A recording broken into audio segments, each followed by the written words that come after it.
Well, good morning everybody and welcome to the sunrise safari on this beautiful misty start to our sunrise.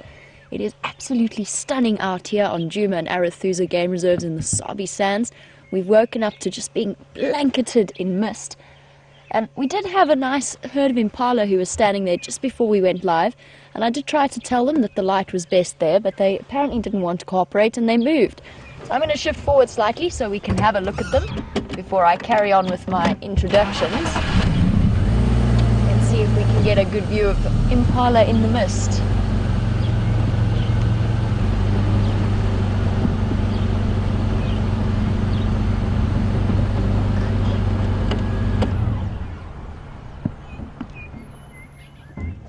See how thick it is.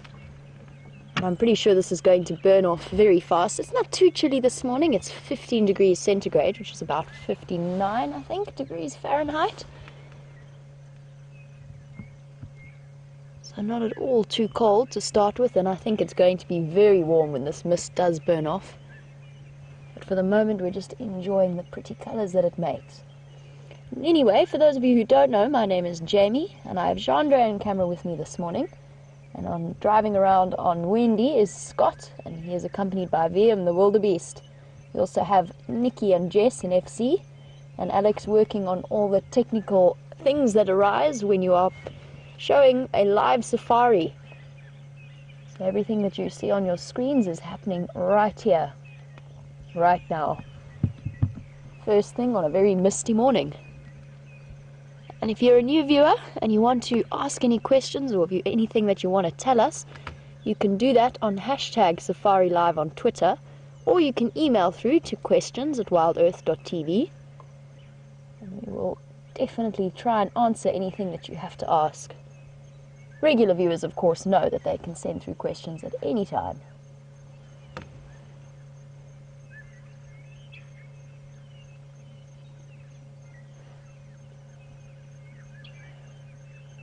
Very, very beautiful.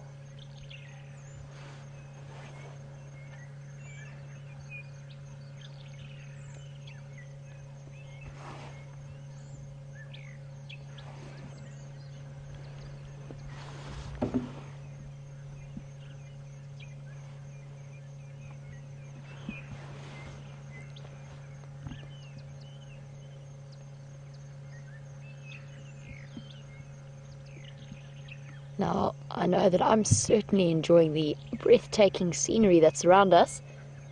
But Lois, thank you for your compliment on Chandra's beautiful opening shot of the sunrise in the mist. It is really stunning light out here. Absolutely beautiful. And just a quick side note for those regular viewers and those of you who watch the dam cameras, we do apologize for the fact that Nkuhuma has no sound. We will be working on it and getting it up and running as soon as possible.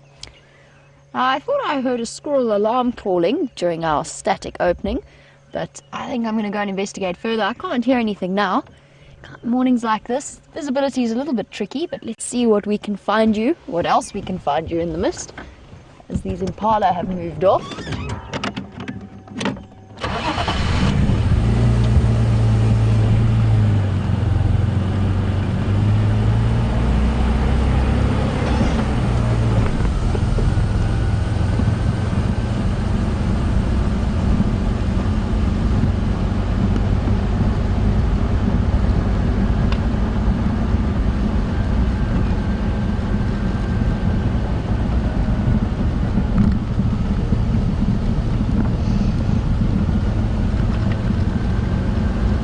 Look how beautiful that is.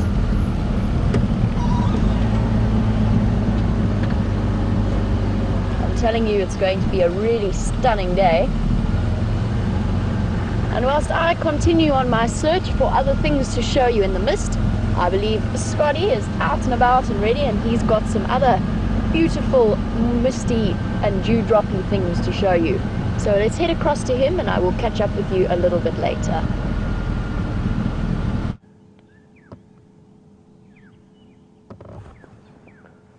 Welcome on board, everyone, and look at how incredible this wonderful orb web spider's web looks on this misty morning.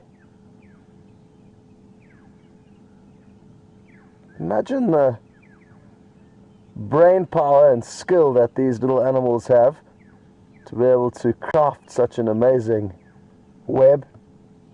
This is a tiny little orb-web spider. You can see it nestled in the center of the web. I'm not too sure what it is exactly, but certainly one of the orb-web spiders.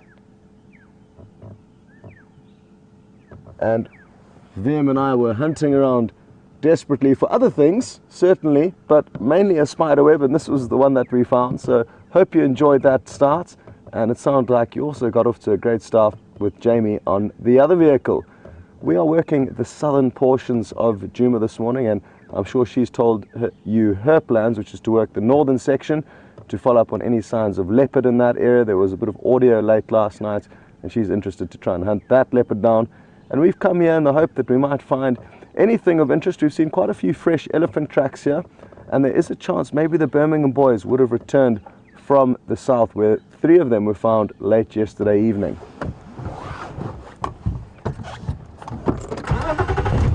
I'm not sure if I mentioned, but I'm teamed up with Vim on camera this morning,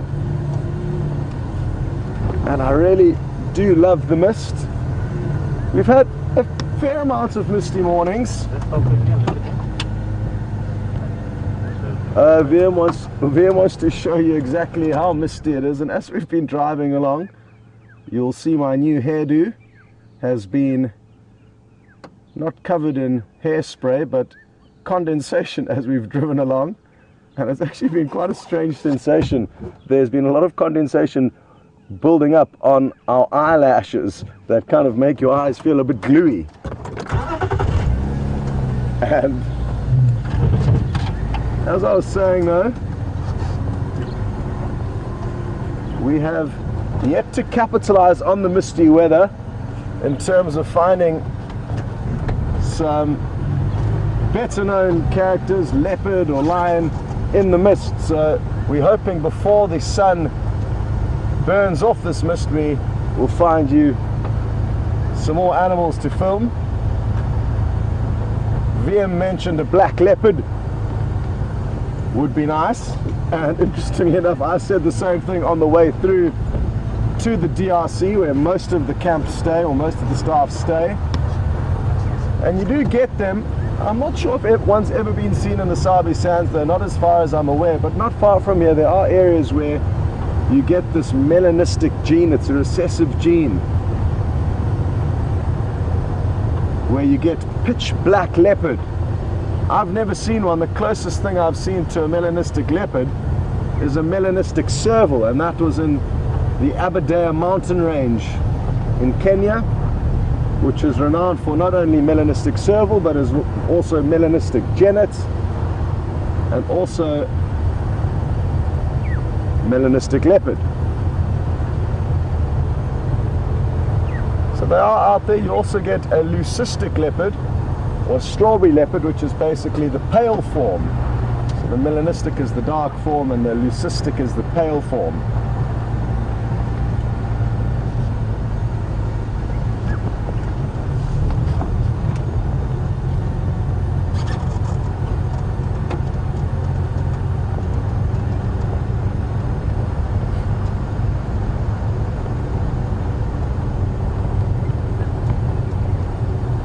Well, speaking of melanistic and leucistic, it sounds like Jamie, I think, has found you a pair of leucistic Wahlberg's eagles, the pale form, and they've all snuggled up in this cold weather. So enjoy that sighting, and we'll continue our search and see what else we can find, you guys.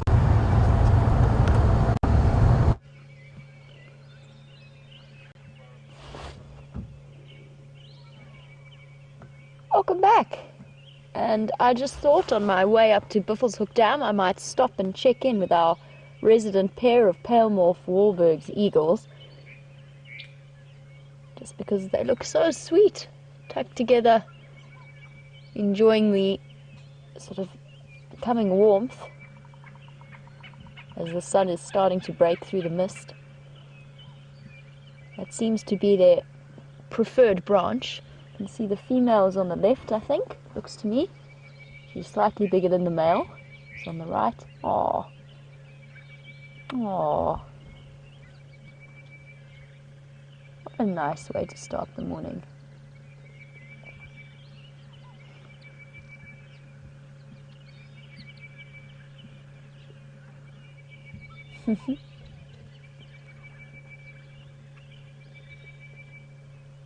And for any new viewers, these two will be mated together for life, unless something happens to the one, which means that they undertake their journey all the way to North Africa and back once a year together, and they return very often, or most often, to the exact same nest site when they get back to South Africa around August. Bit of grooming happening there.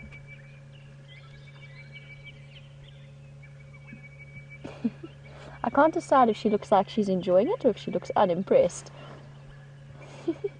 Maybe that's just a rather severe eagle-shaped beak.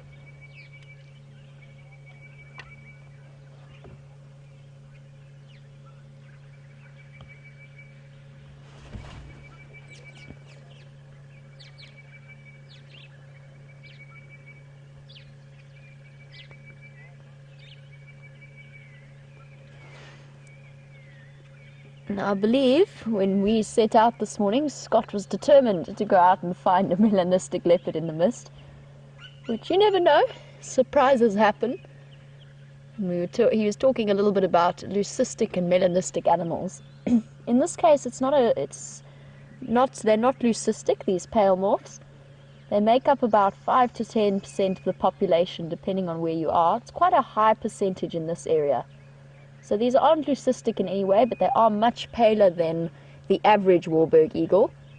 But Wahlbergs do have 3 different color variations. They've got their normal sort of brownish rufous color, and then there's a dark morph, and then there's these two, which are a pale morph. And obviously they're going to have a very high chance of producing pale morph chicks and offspring in the future. And just in case you're wondering, for those of you unfamiliar with our resident Wahlbergs, that is their nest.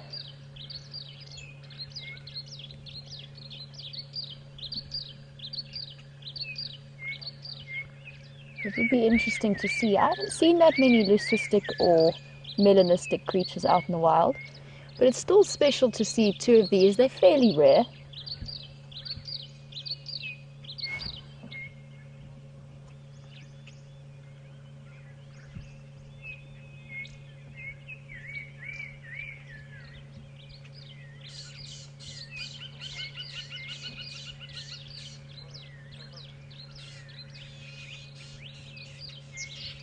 Sorry, just trying to listen to the Game Drive channel.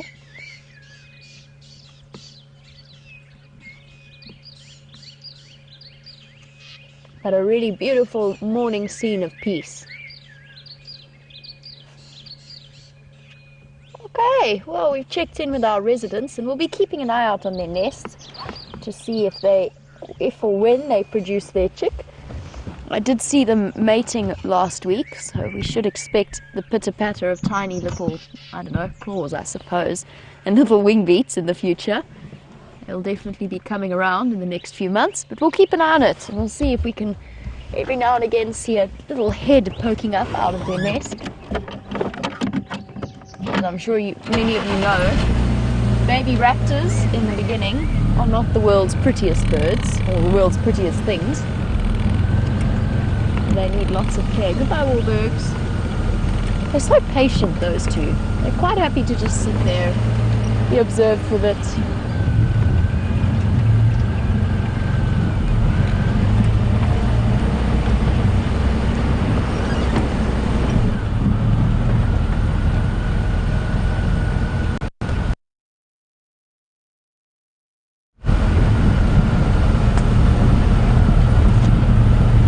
I'm heading off to Buffelshoek Dam to see if I can follow up. Now, yesterday afternoon I had male leopard tracks. They weren't the world's freshest tracks. They were going east directly along Buffelshoek cut line towards Buffelshoek Dam. And Brent, who was staying at Inger's, says that he heard a leopard calling from around there.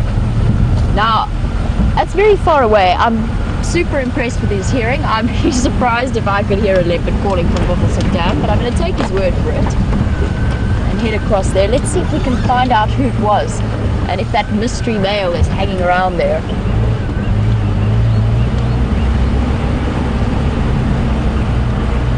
And just a quick side note, Brent has just asked me to tell you that although he is back at camp for a couple of days, he is still on leave. So you can only expect to see him driving sometime next week. It will probably be around Wednesday or Thursday. So although he's around and out and about, it'll be a little bit longer before he's out on the live safari.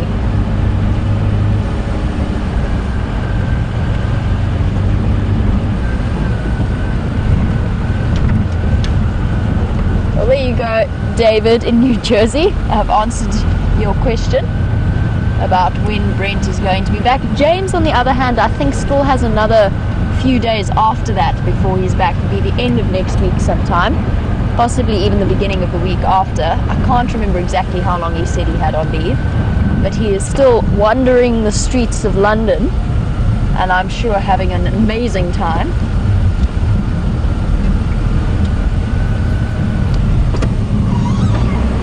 Whoop, almost went round the hill and collided with another vehicle. So busy chatting away to you.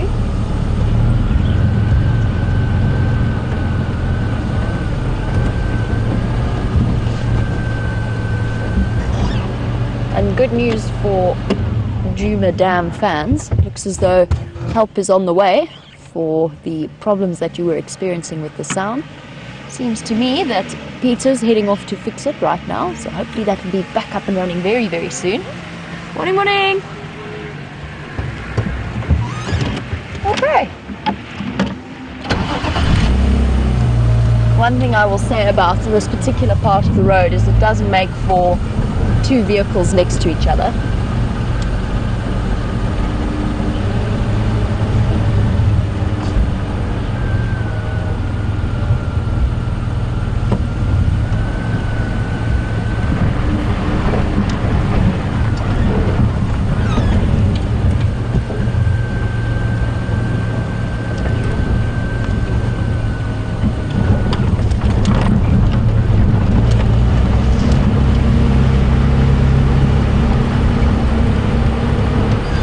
I did hear on the Game Drive channel that the hyena den is active.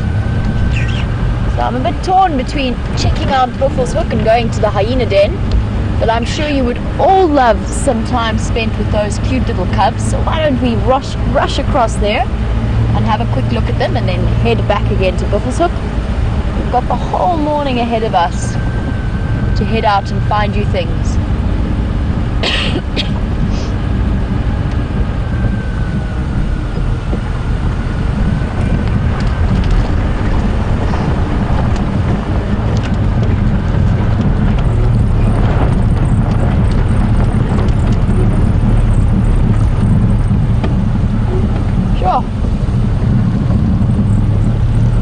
It is very, very beautiful this morning.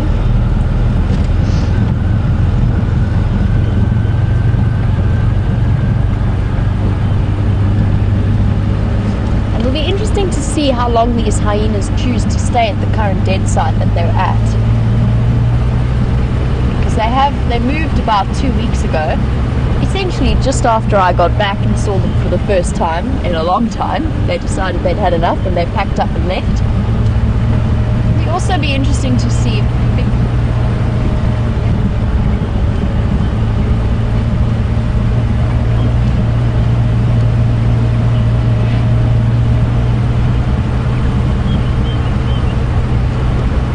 it will be interesting to see how they do it, because last few times I've been to that hyena den, I've only seen the youngest cub, and I'm wondering if that is obviously partly because those larger three are feeling much, much braver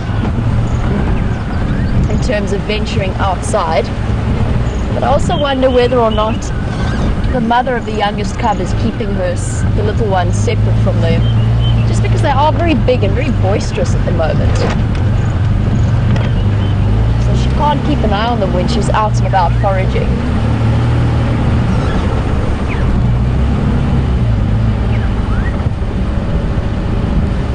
eyes peeled for Karula. This is her favorite place to be.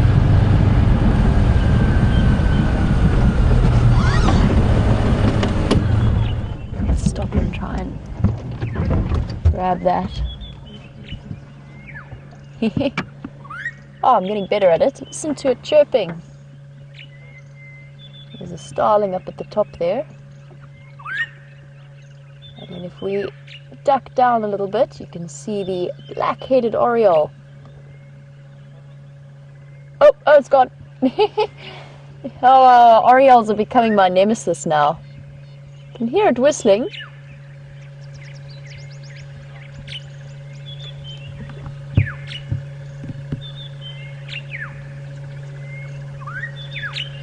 Where did you go?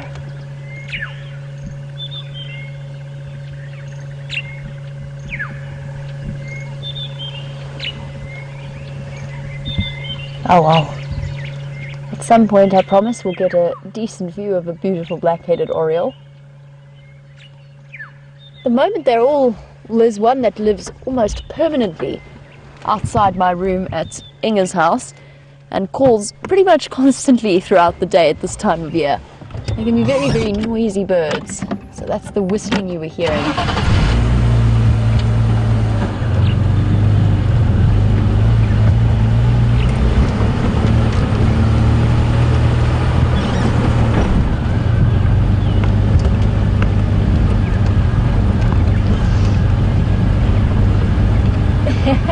Well, the good news is that after a week filled with slight gremlins, it seems as though Scott's signal is much more stable. But stay with me for a little bit and we'll go exploring up to Bubble's Cut Line and see what else we can find.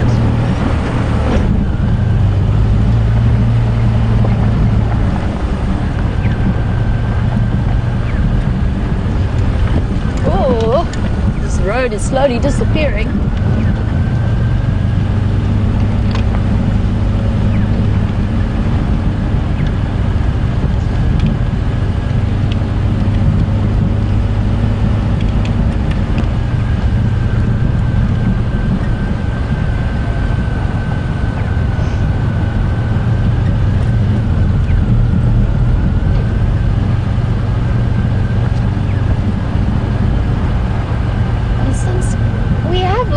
Been watching birds this morning, and we had those wonderful Wahlberg's eagles. I said that it was the female on the left, I think it was, and the male on the right, yep. And Lynn, you were wondering how I knew that, and I definitely should have explained that a little bit better. In all birds of prey, the female is slightly bigger than the male, and that applies across the board. So in that case, if you have a look at, if anybody took some screenshots of those two, you can see she's just slightly bulkier and just a little bit taller than the male is. And it's interesting, I've raised this point of discussion before on the live safaris, but I read an article, or at least I read some theories about why that is. The first one is that the females have to produce the calcium that they need to lay the eggs, so their larger size helps them acquire it. But I read an even more interesting theory, and it is just a theory, I'm not necessarily saying that I agree with it per se. But it follows that the maternal instinct, the mothering instinct, is very, very strong in animals. In some animals, so is the paternal instinct, so the fathering instinct, but it will never be quite as strong as the maternal instinct in birds. And this theory sort of went on to state, because the chicks are raised by both parents, both the males and the females, it suggested that sometimes because that little chick is wiggling, especially in things like harrier hawks, or birds that actually specialize in hunting other birds' chicks, that wriggling little creature, every now and again, if the male's been out hunting, spent a lot of time hunting, it might just trigger the wrong instinct within him to hunt his own babies. And the idea is that the female is then slightly bigger so that she can protect them if need be. It's an interesting theory. I don't think I really agree with it, partly because the mother can't be there all the time, especially when the chick develops that voracious appetite. Although then maybe it's a little bit bigger and the bond between father and chick is a bit more secured. And I have my doubts about it. I don't know what you guys think. Let me know. It just, there's always that possibility that the father's going to be around the chick alone without the mother. But it's a theory. It's something that has been suggested, that in the evolution of birds somewhere along the line, those with bigger, larger females had a better survival rate for their offspring.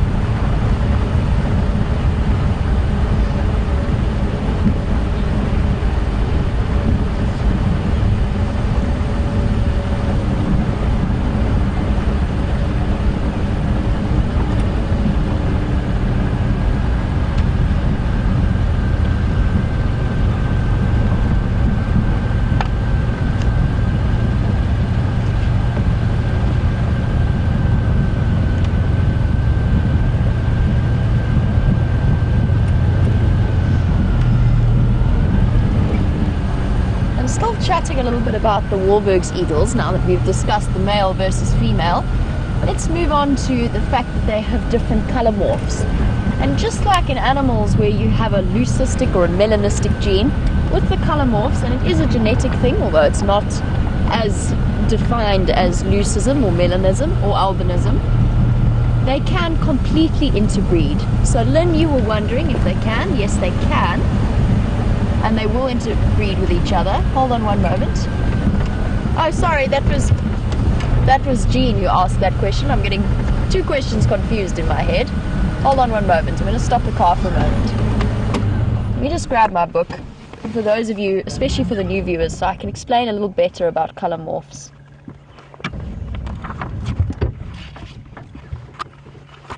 Here we go.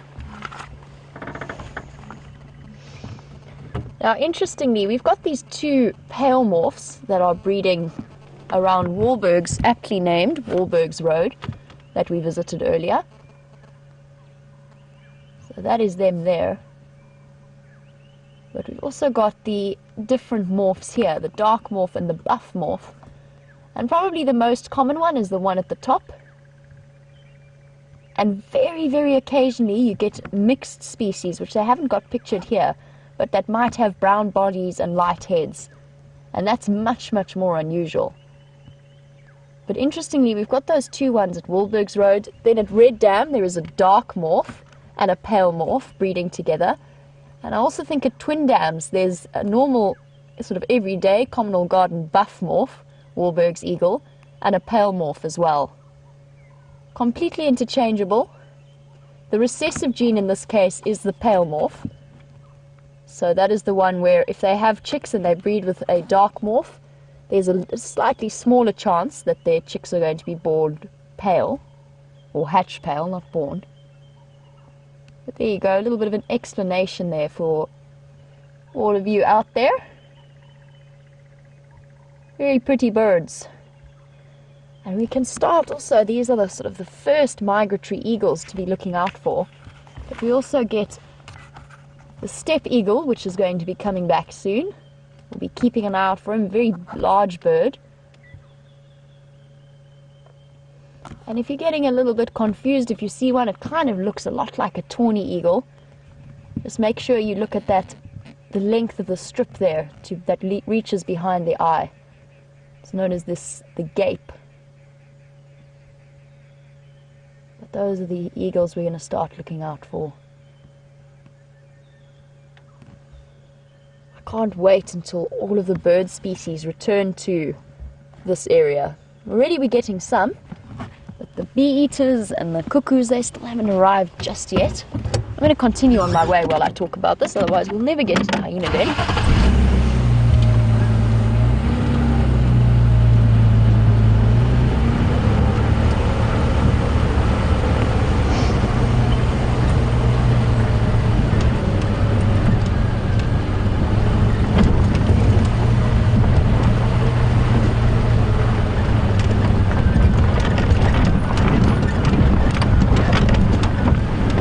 Bumpy.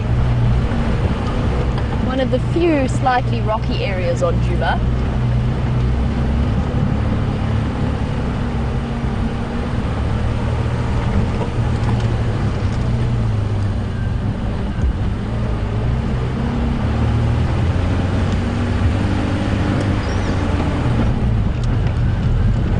Now this is where I always have to concentrate a little bit, because there's a series of roads coming off the cut line, And if I'm not paying attention, I do have a tendency to not notice one and then turn down the wrong one.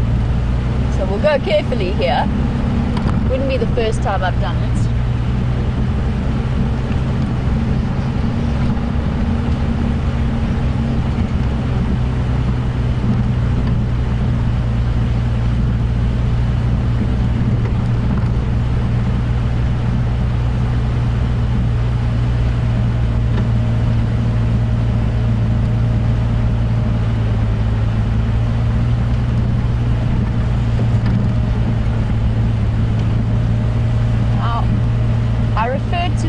That I read about the raptors and the size of them.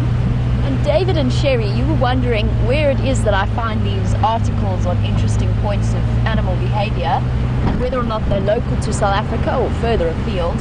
In that particular case, it actually came from a book that I then went and dug and delved into the subject a little deeper.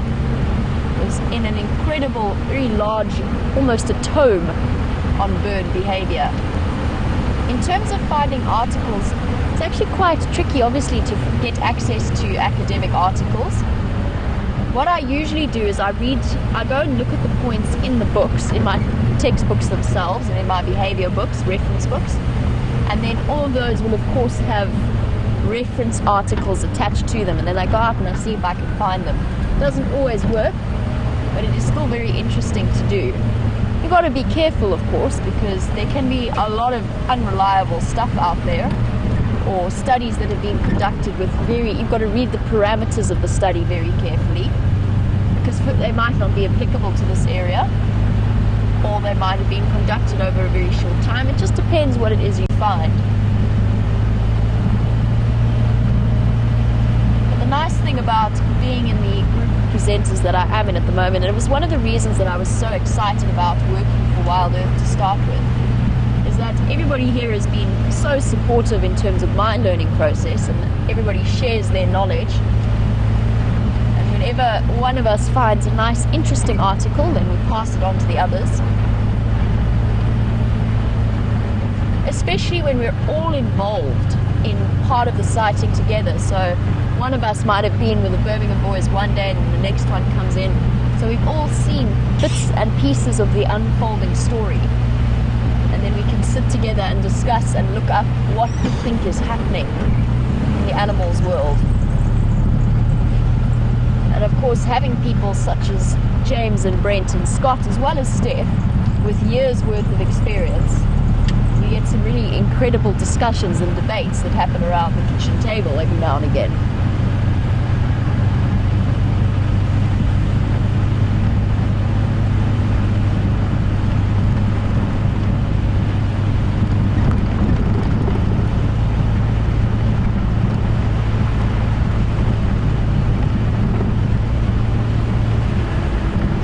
I'm learning now, I'm definitely learning that this is Gallagher shortcut because it's got a signboard attached to it. So there we go, I know exactly where I am.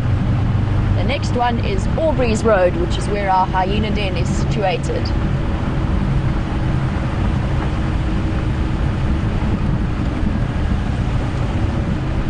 I must say this mist has stuck around longer than I expected it to. It's distinctly thick still.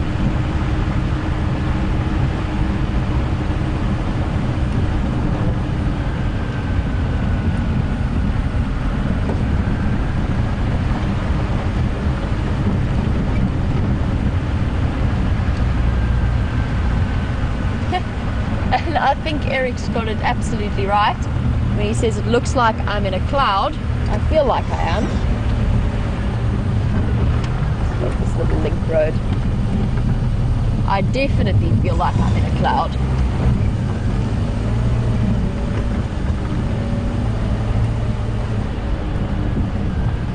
And it's all collecting on my eyelashes and in my eyebrows. Definitely a little bit damp this morning.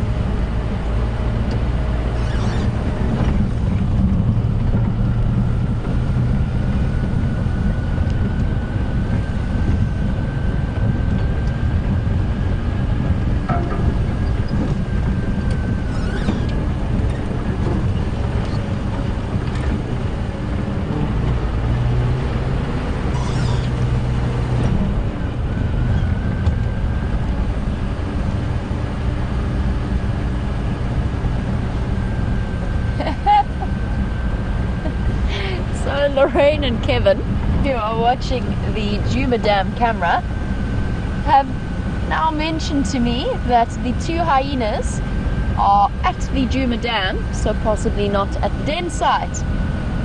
Oh, we've just come from the Nkuhuma Dam. So let's just double check inside this block and make sure. Excuse me. John.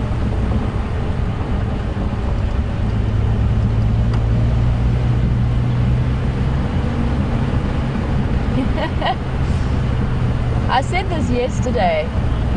If you don't have a good sense of irony and a good sense of humor out here, the bush will certainly make sure that you do.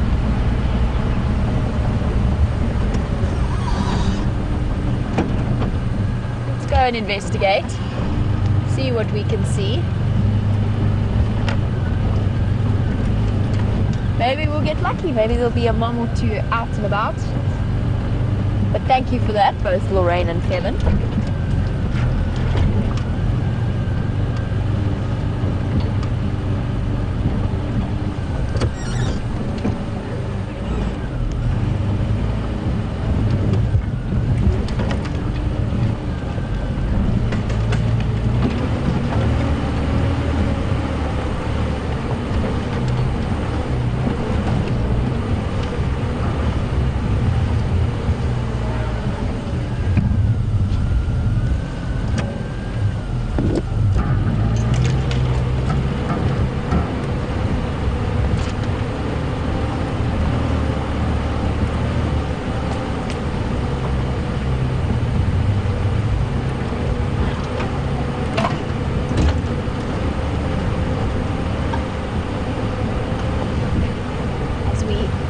Our way towards the hyena den. Let's check this side first. Now apparently 9-year-old Sunny, who comes all the way from Nebraska, is just started watching our live safaris and is excited to see the hyenas. I do hope they're out and about for you.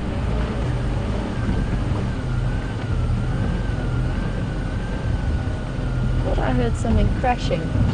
Oh yes, there's another vehicle. That's what I heard crashing. No sign of them here. Let me just get hold of the taxi who's just come in. Standing by. No sign.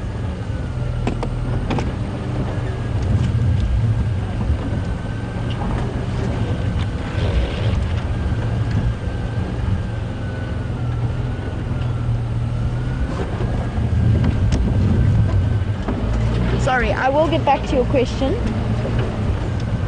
about hyenas and how long they live. We just negotiated this particular area.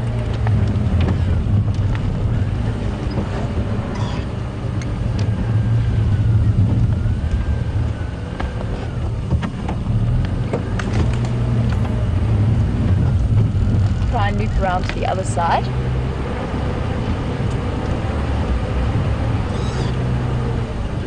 Now typically a hyena lives somewhere in the region of 10 to 30 years. But I have heard recorded cases of them living up to 16 to 20, so they can be quite old. But those are very unusual circumstances.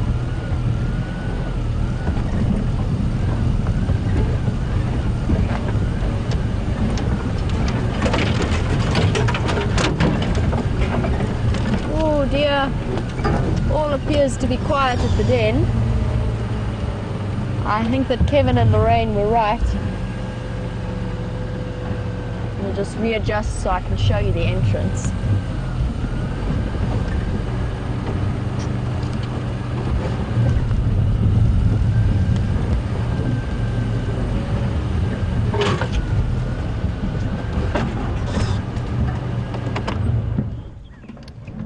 It seems as though the adults have headed off for a drink.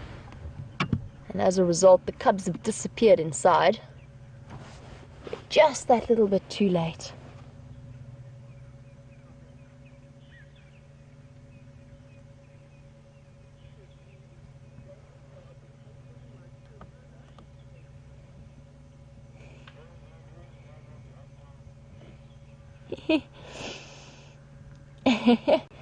And Lisa G, you are absolutely right. They have been behaving much like Karula, who to me has been elusive most of the times I've seen her. I've seen her for those brief few minutes and then she disappears down. And the hyenas this week have been doing the same thing. We've seen them once or twice, but very, very short periods of time they've been disappearing off. That might be because of what's happening around them in terms of kills. There might be lots of food to feed on elsewhere. When I last saw the large female who lives at this den, she was looking like she'd swallowed a beach ball. Very, very round-bellied.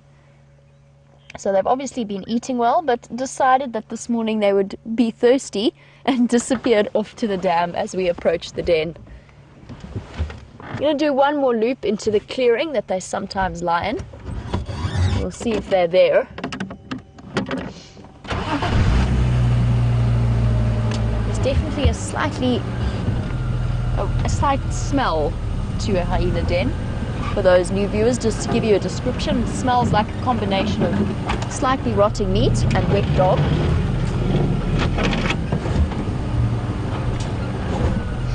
Now, finding my way to this might be a little bit tricky.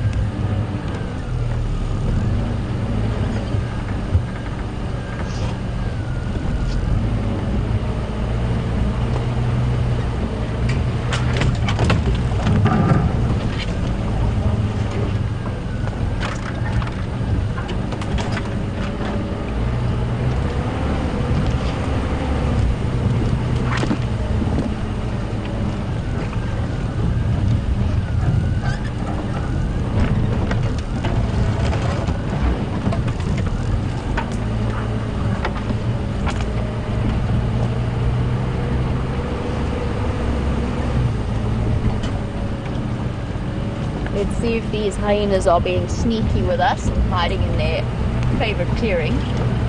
They might be. Doesn't look like it.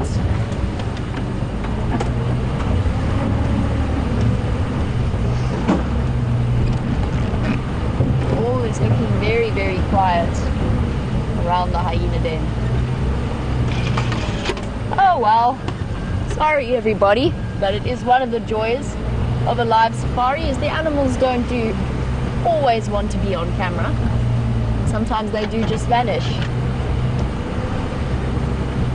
But for Cinny, they can live for quite a long time. So they've lived longer than lions. Lions only live to about 10 to 13 years maybe. The male lions usually average about 10. The females live a little bit longer. Nope, I've got to their clearing. Doesn't look like there's any hyenas hiding in the mist, unfortunately. Oh well, let us continue on. Maybe we'll encounter them coming back from the dam. Sneaky things. I suppose they're all hanging out around that buffalo carcass, although I would hope that most of that's gone by now. Okay. Let us re-navigate out of my favorite den site in the world. At least I didn't get lost this time. At least we found it straight away. Oops, watch your heads, Yonder.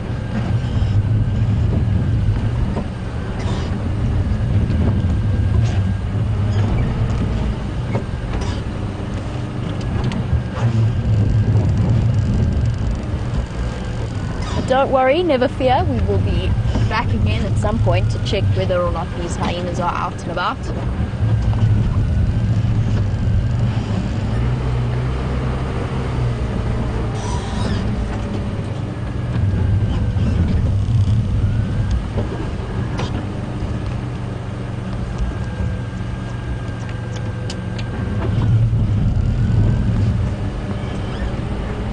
Everybody duck, watch your heads.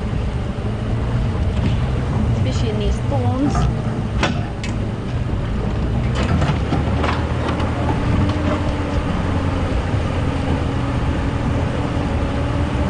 Now what will probably happen for the rest of the day, depending on the temperature of course that we get to, but the hyenas will probably go and lie up somewhere. The cubs will stay hidden in the den and the adults will find a nice secure place in a drainage line or under a tree and spend their morning there. We'll probably only return here late this afternoon. That was interesting. Managed to catch the side of a knobthorn. If you've ever seen those cartoons when people stand on rakes and the other side lifts up and bashes them, that very nearly happened there.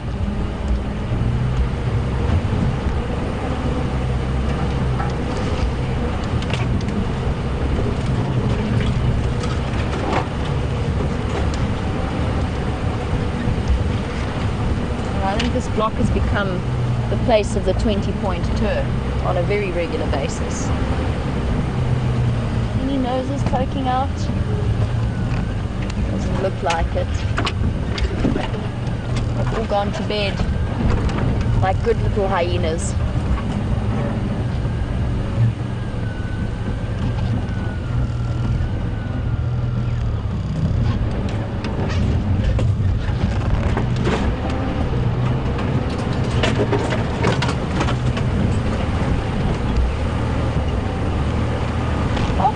I think it's back to my original mission, which was to go and see if I can find that leopard at Buffelshoek Dam. Hopefully he proves to be less elusive than the hyenas and than Karula has been over the last few days.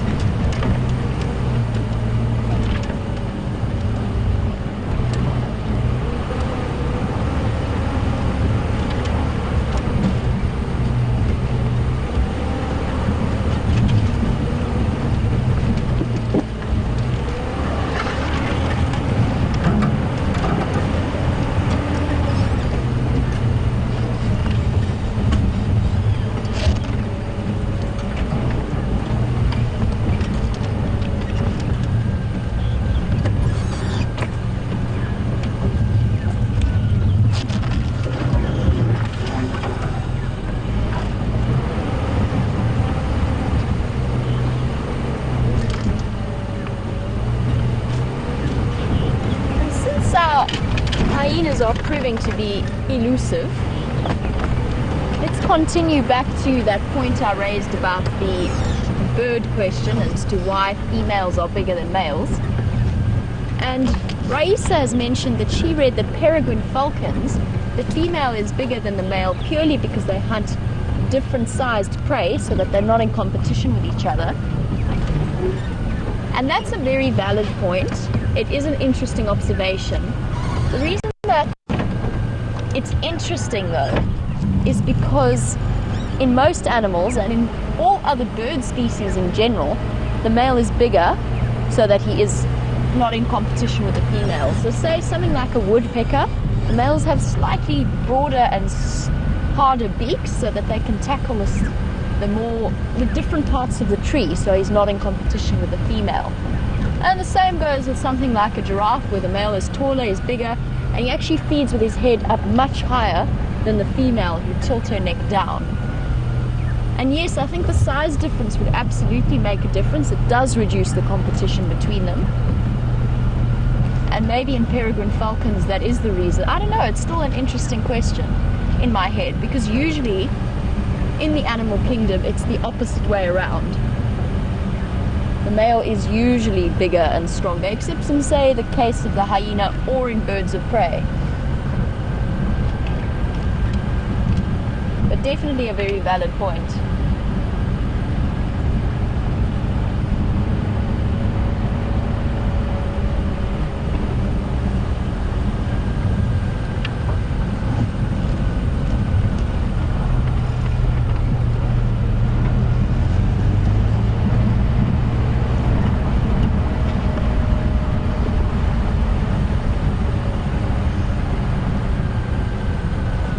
Stopping to sniff or sniffing the air as I drive along.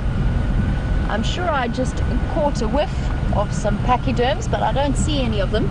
They might have crossed through sometime during the night. I'm sure you're wondering what Scott has been up to, and it seems as though he's also on the tracks of some elephants. So let's head across to him and I will catch up with you a little bit later.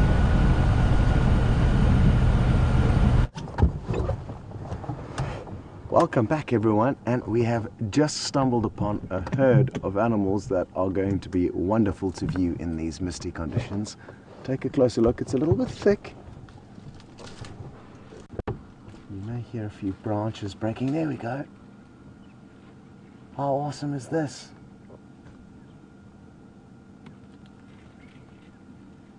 I don't know why they were moving quite quickly when we first saw them. Maybe they could smell some tasty foliage up ahead. Oh, look at the cute little baby there. A couple of them. But thankfully now they seem to have got to these bushes which they possibly could have smelt. They were marching with purpose just a moment ago, so glad that they've stopped now that they're in a little open clearing for you to see.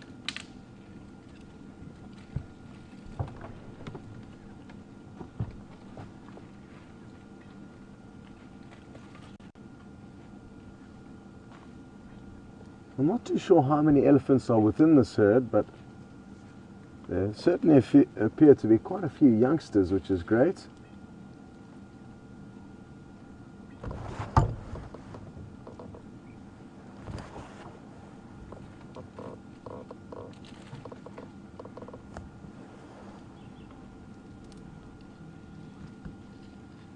There certainly do seem to be a lot of elephants around at the moment. Most of the roads we've driven this morning have been covered in fresh elephant tracks from last night, on top of all the vehicle tracks.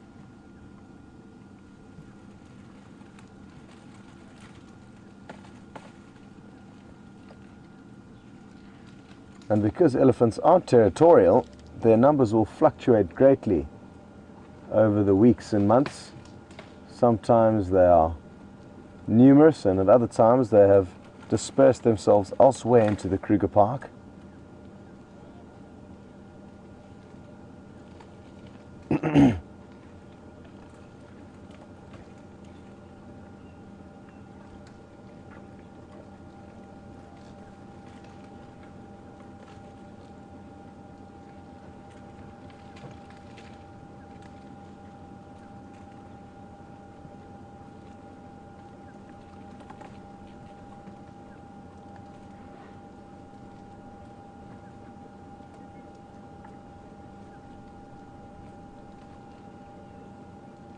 Well, there's been quite a few vehicles driving around on Nkuhuma this morning. Taxon, Aubrey, Ephraim, Andrew, Jamie and myself.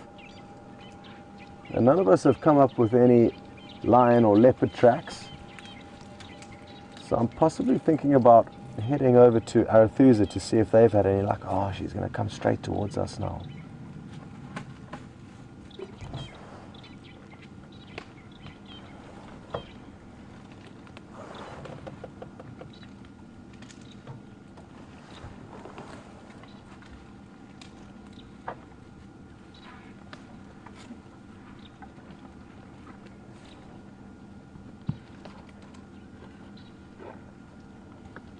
Little toenails there, well not that little I guess, large toenails.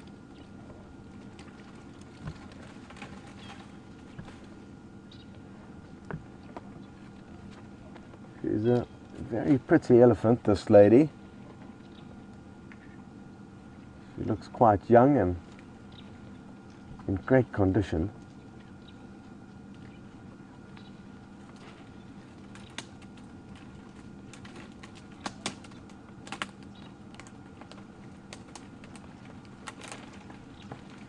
Rather than trying to snap off that knobthorn acacia, she simply pushed her head into the bush and now is chewing through it. Branches, leaves, thorns and all. The knobthorn acacia has got little hooked thorns, but the elephant's mouth is tough and has no problem processing them.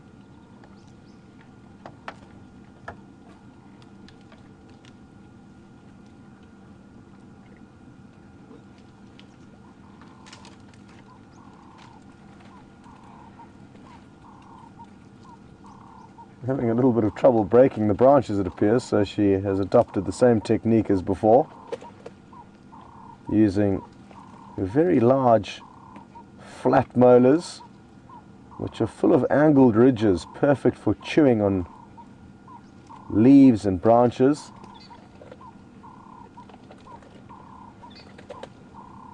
And as VM zooms out, you get a great idea of just how misty it still is this morning. At one stage it looked like the sun was going to burn it off, but the mist has fought back. And isn't this wonderful?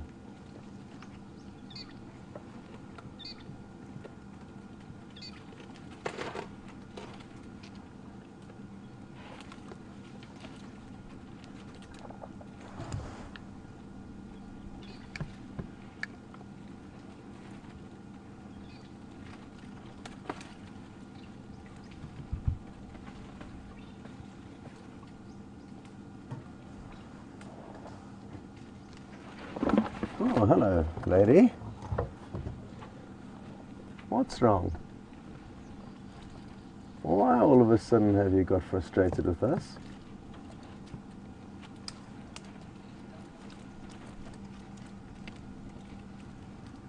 Now, some of you may have got to know a certain young elephant that has been named Wrinkly Bottom. And I sadly haven't been lucky enough to spend much time with it, so I don't know it as well as you guys do. But James has just asked, is this Wrinkly Bottom? And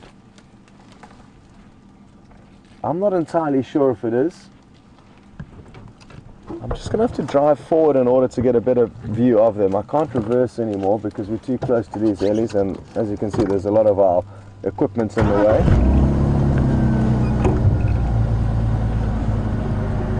I'm just going to loop ahead.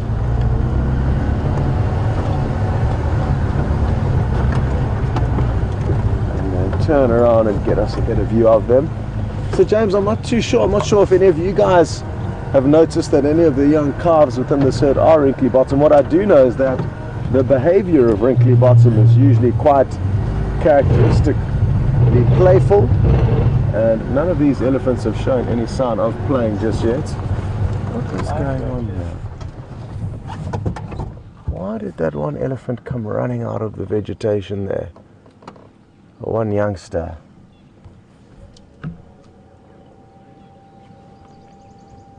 Lion track crossing that way. Okay. VM spotted some lion tracks, but they're from the Birmingham males when they left the property 2 nights ago. So I don't think it's a lion that these elephants have run away from.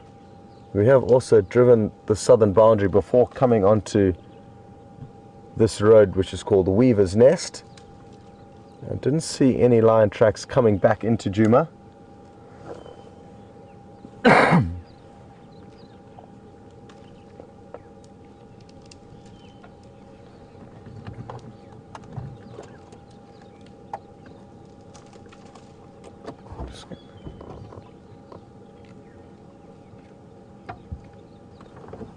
I'll creep forward a few meters to give VM a few more angles to work.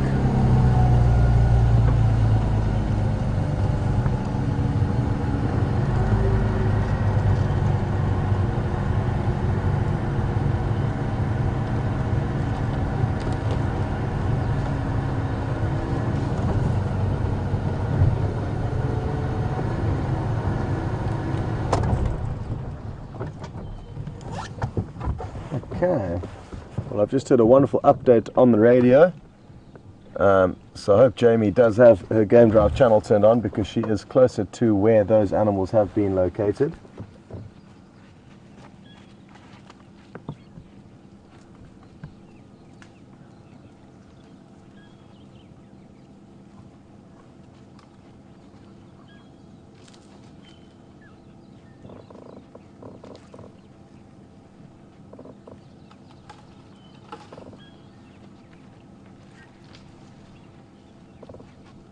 And I've just heard Jamie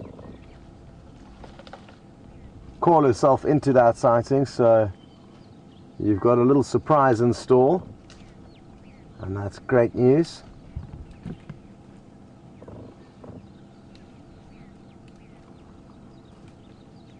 The animals are moving through a very thick area though, so let's hope that Aubrey, who found them, manages to stay with them, or failing that, that Jamie manages to relocate them a little bit later on.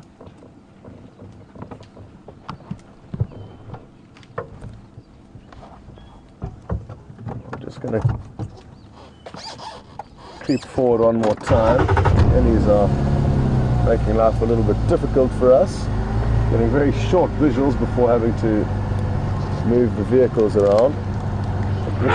This should work well. Oh, morning. Yeah.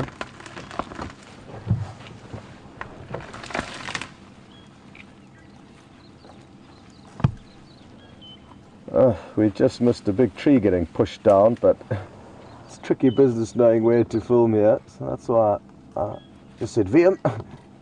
And there's not much to see now, but the ellies are feeding on it. You can kind of see it waving in the background there. That was vertical earlier, now you can see it's on its side. There are some branches growing, well, that look like they're growing vertically upwards, but those actually would have been horizontal.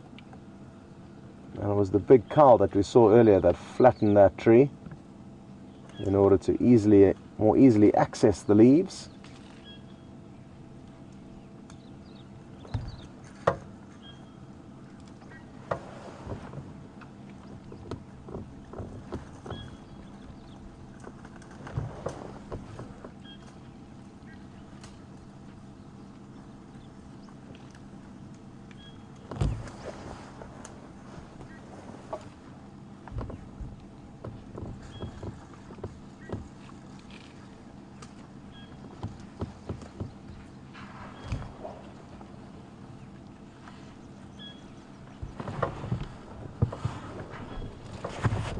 And once again, I'm going to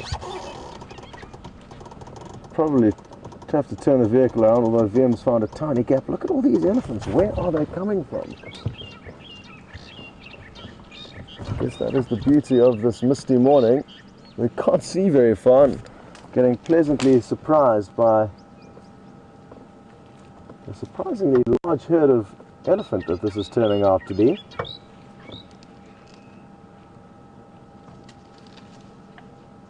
And yet another one. Well, that female looks like she's in season.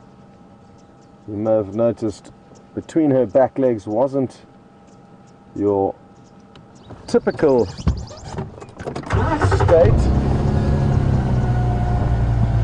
of an elephant cow, so we'll give her a bit of a wide berth. She may be a little bit hormonal at the moment.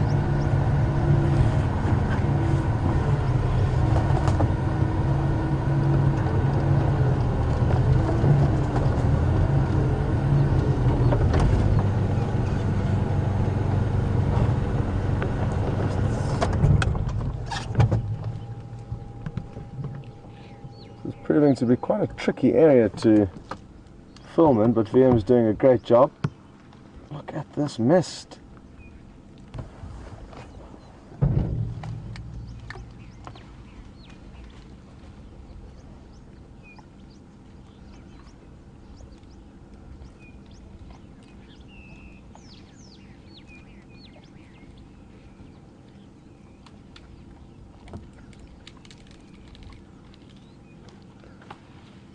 Well, thanks very much to Gilly, who's all the way in Milwaukee, and Debbie in Ontario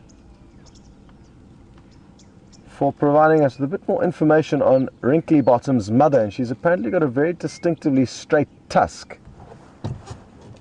that helps to distinguish her from other elephants. So I don't think that this is therefore Wrinkly Bottom, any of the youngsters we're seeing here, because the elephant cows have all got regular tusks as far as I've seen.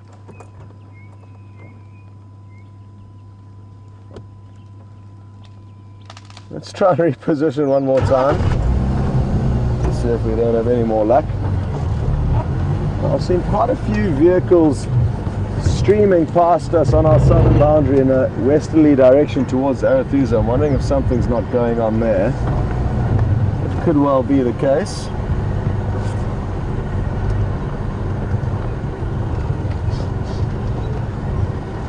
But sadly, we basically have to be in visual of a Arethusa vehicle before we've got any idea of what they've got in that area. The radio comms are not too good. But there may be some action across there, which is good prospects.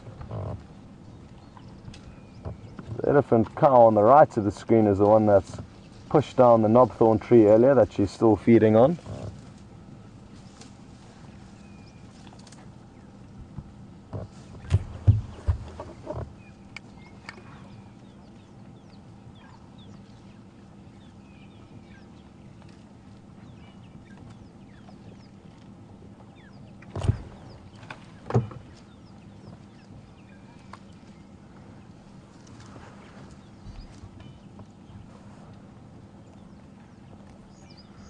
Well, earlier I mentioned that one female looked like she was coming into season, and Kathy in Memphis, Tennessee would like to know if that just happens naturally on their own accord, or whether it's triggered by elephant bulls and must. And it typically, as far as I'm aware, comes when they are ready. Every 3 to 5 years they will give birth, and therefore it's got nothing to do with the males coming into must. All that males coming into must does is ensure that the males are traveling large distances, focused on seeking out females who are in fact in season.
So there's one last elephant. I think it's a young bull that's still going to come past us, and then I think we're going to leave this herd to continue feeding through this area and head off to Arethusa. But I think we may get a little bit of action from him as he passes by, so let's see what happens.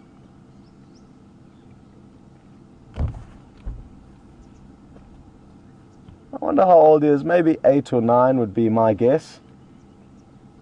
So he's still got a couple more years before he will be inclined to move out of the herd and join a bachelor herd of young bulls, which he will spend time with learning the ways of the wild.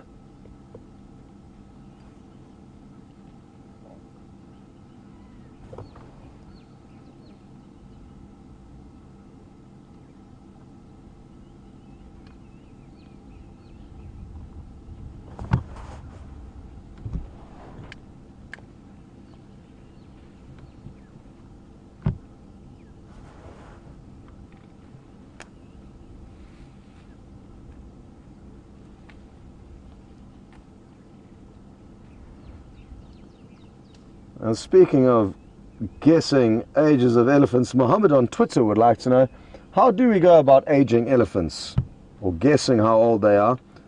It's really difficult, Mohammed, and I certainly don't consider myself a professional when aging elephants, or any animal really. It's incredibly difficult.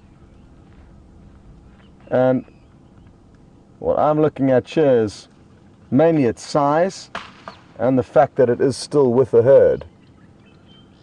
So elephants will leave a herd anywhere between 10 and 15 years of age. Oh, you can hear some more trees getting obliterated, cracking in the distance.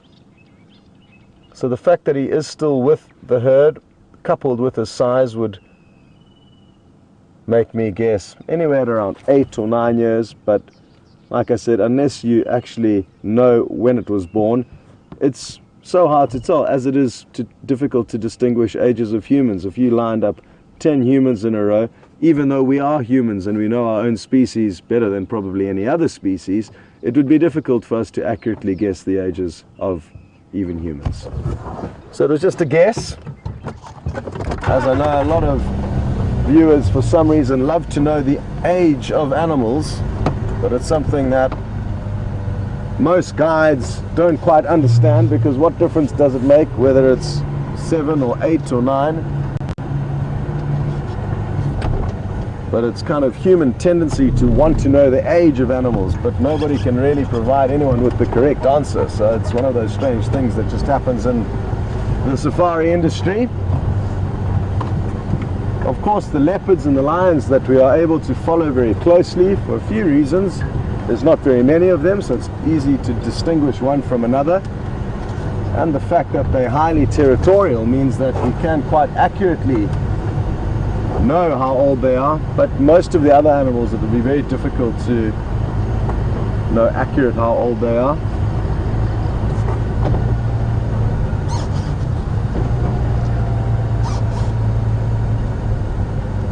Look, there's another knobthorn acacia that got obliterated. I just want to see if we can get you a gap.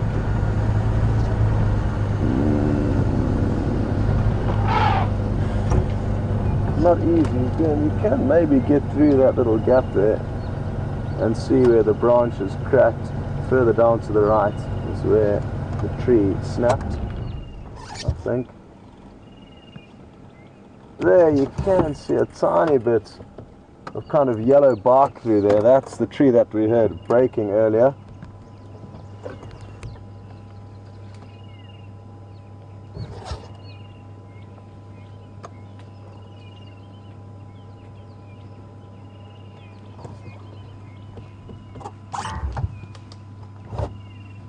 Is this youngster going to come and say good morning to us? It's thinking about it. Certainly thinking about it. Hello. Keep coming. We don't mind if you come all the way up to us. No. Chickened out.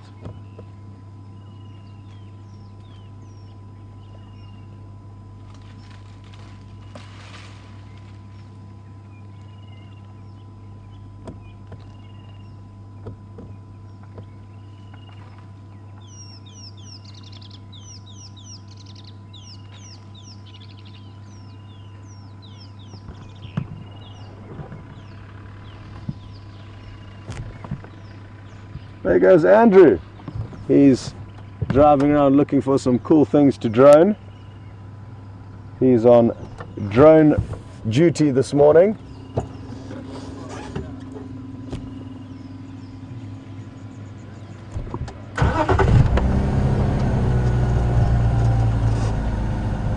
see if we can creep into one more gap here. It sounds like Jamie is getting closer to the action, so soon I'm sure you'll be jumping across onto her vehicle.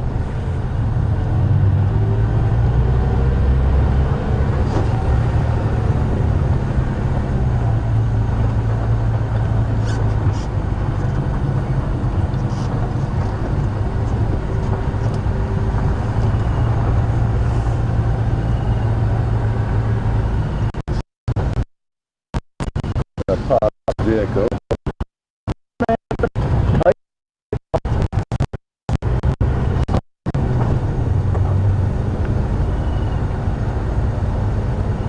Quite a few elephants here, maybe about 20 to 30.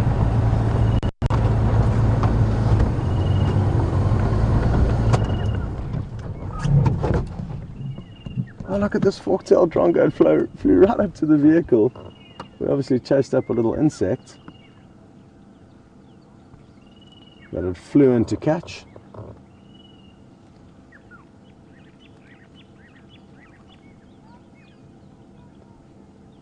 And we're just going to wait for Jamie to get into a good position in that sighting, and then we're going to rush you across to her. But in the next few moments, be ready for a change of scenery.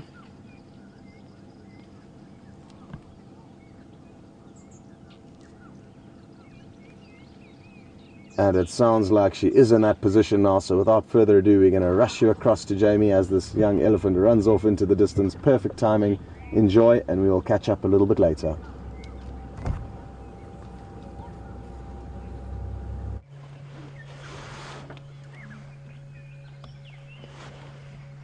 Welcome back, and we have a little surprise for you on this misty morning.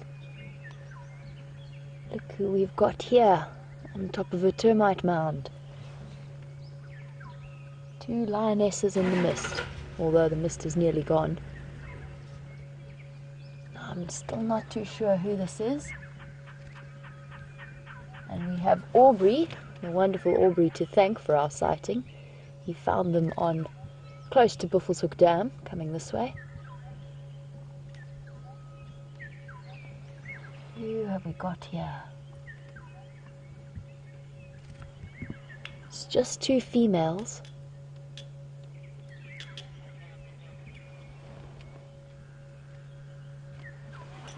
Try and grab my binoculars and see. Have a look and see if we can work out who they are from their whisker spots and their nose patterns. I have my suspicions. Come girl, look here. That's not looking here. Come on.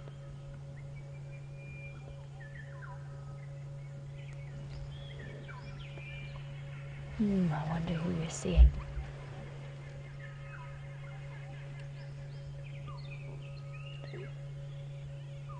Definitely gonna say Nkuhuma.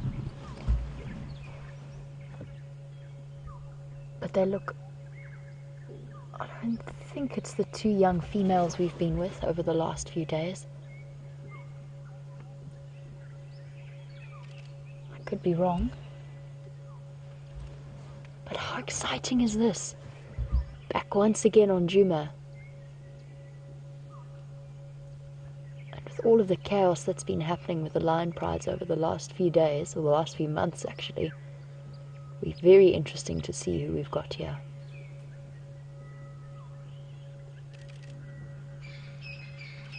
I think we're going to need to reposition. It's a bit of a tricky block. I might have to go all the way around so that we can get a view of their faces. They've only just laid down. Apparently they were moving the whole time.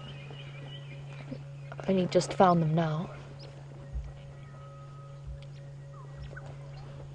Yeah, I think let's go around and see if we can get a better view. It's going to be tricky. I'm just looking for ways to travel. I think we're going to have to go to the other side of the termite mound. Bear with me for a moment, folks, as we loop. It's going to take us a little while to get around in this thick block, but then we can go and get a closer view of their faces and work out who we've got here.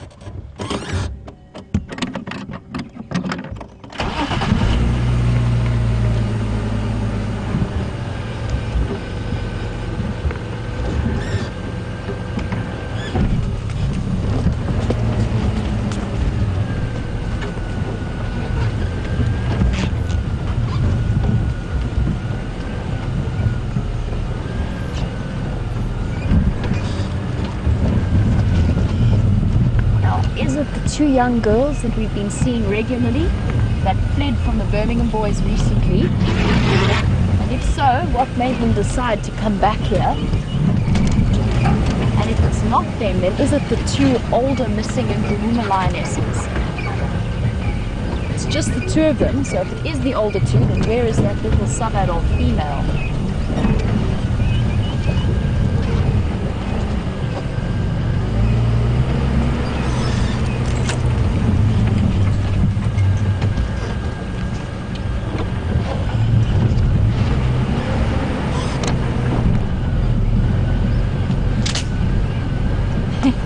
All the places in the Sabi sands, they picked the one place with rocks off-road. Hello, good girls. I think it is the 2 younger lionesses. What I'm going to do is just shift around.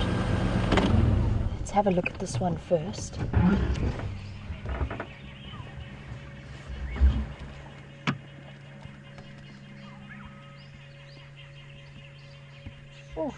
So camera shy. Okay, girl, we need to see your face.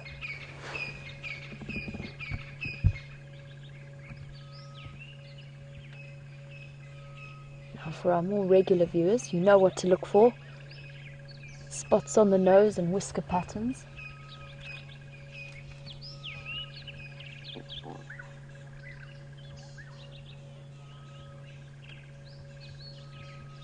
Who have we got here?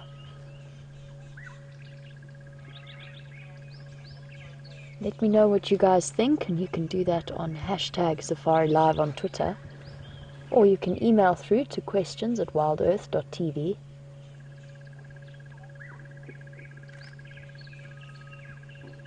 She's flopped down now. So I think let's keep moving and see if we can get a view of the second lioness. I still haven't had a good look at her. And then we'll go into a little bit of history for those of you joining us for the first time as to what's happening here with these lions.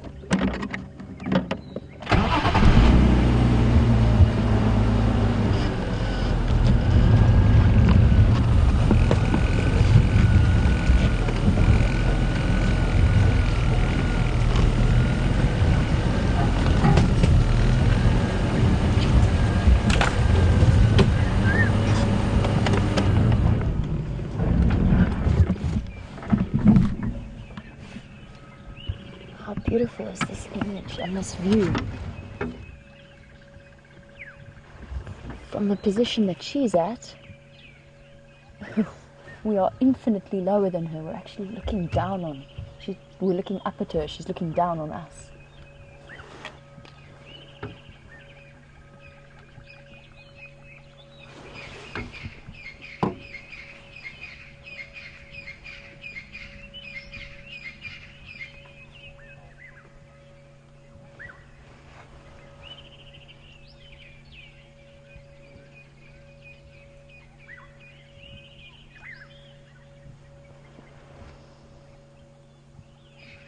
Big thank you to Safari Hayes, who's responded to my question as to who we think these two are.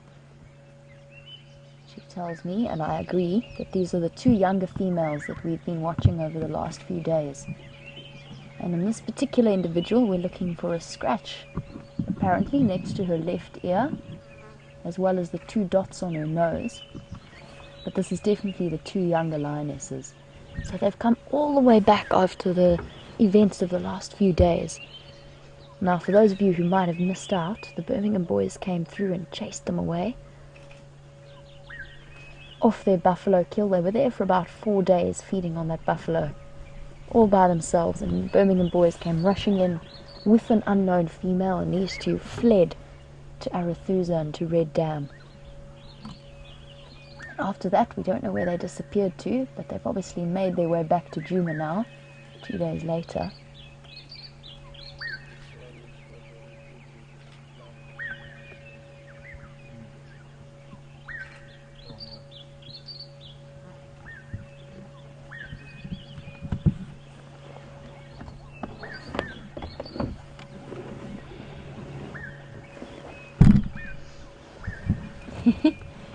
Well, at least we've got one ID for sure.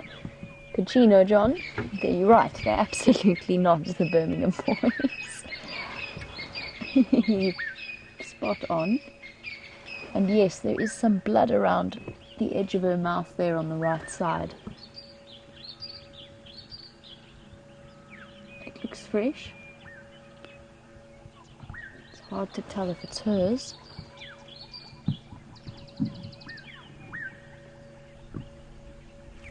Teresa and John, that you picked up on the fact that she's got a little bit of blood around her mouth. She does. It is very fresh looking. She could have scratched herself. It doesn't look like they've been feeding on a kill. There would definitely be more blood around, so that's probably hers. As to how she acquired an injury, we don't know. We need to wait for her to yawn to double check the condition of her teeth.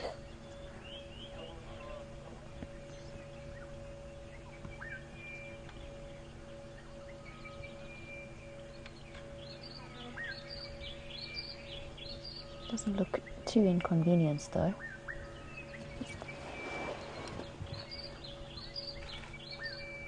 I thought for a second her cheek looked swollen, but I think it's just because of the way she's resting her head on that branch. She's kind of hooked it into her lip. That cannot be comfortable.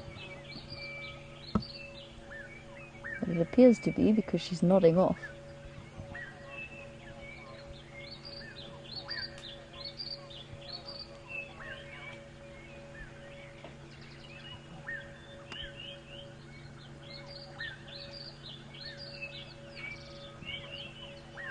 These are such good looking lionesses. I mentioned before that it must be very scary for them at the moment. The two of them are quite young and will probably only have ever known time spent with their pride.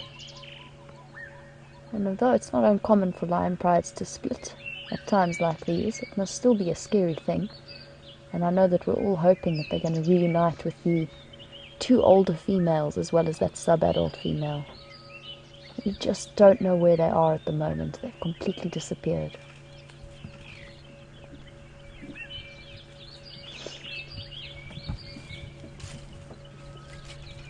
Looks as though they're going to be up and about. Or is she just going to go and lie next to her sister?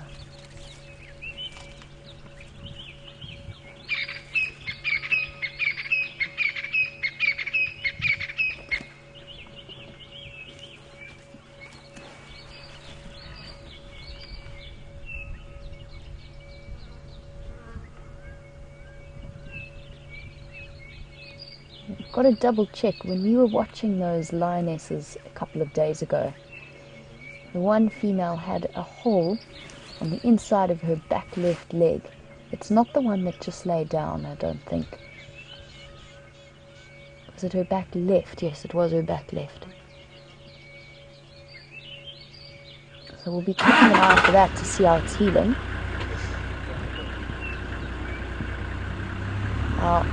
Aubrey, who did find us this sighting, I'm sure he would like to have a view of these lionesses. They've moved now, so he can't actually see them. So I'm going to see if he's going to want to come in here. Oh, he seems to be pulling out of the sighting.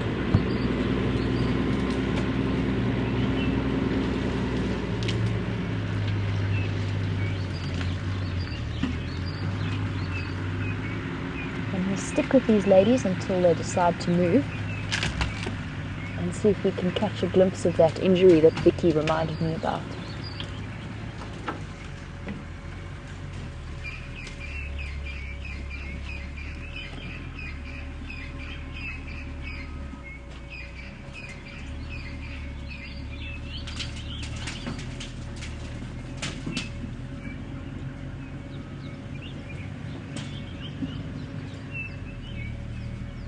I'm not sure if I'm imagining it, but they still don't seem as well relaxed as we've seen them in the past when they were with their whole pride. Anyway, she's found a perfect perch up there. Aubrey is wanting to come in and have a look. Just bear with me because he did find the sighting. So I'm going to shuffle forward so that he can see. We'll find a nice position. We can always return to where we are in a few moments.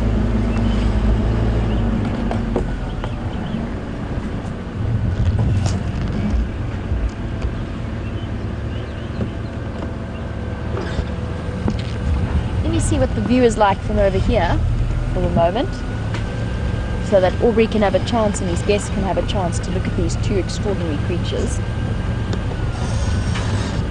Not too bad. And we'll just spend a little bit of time here and then we'll head back to our original position. I don't know if they're going to spend the rest of the day here or not.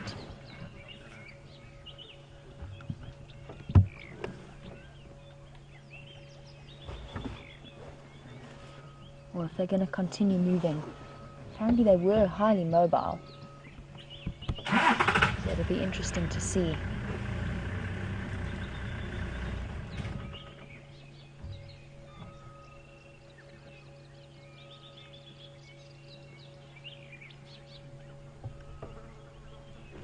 wonder how much ground they've covered in the last 2 days. We don't know where they went from 2 days ago around Red Dam.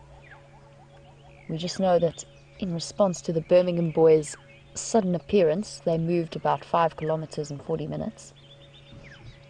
And they've come all the way back here to the top northeastern corner of Nkuhuma. So completely the opposite direction of where I would have expected to see them. Which just goes to show that you shouldn't try and predict anything out here. Especially not lionesses that are running scared. She found the most uncomfortable looking branch in the entire area to rest her head on. That's part of a monkey orange, and I can speak from experience when I say that monkey oranges are incredibly uncomfortable. She's apparently decided that this is the way to go.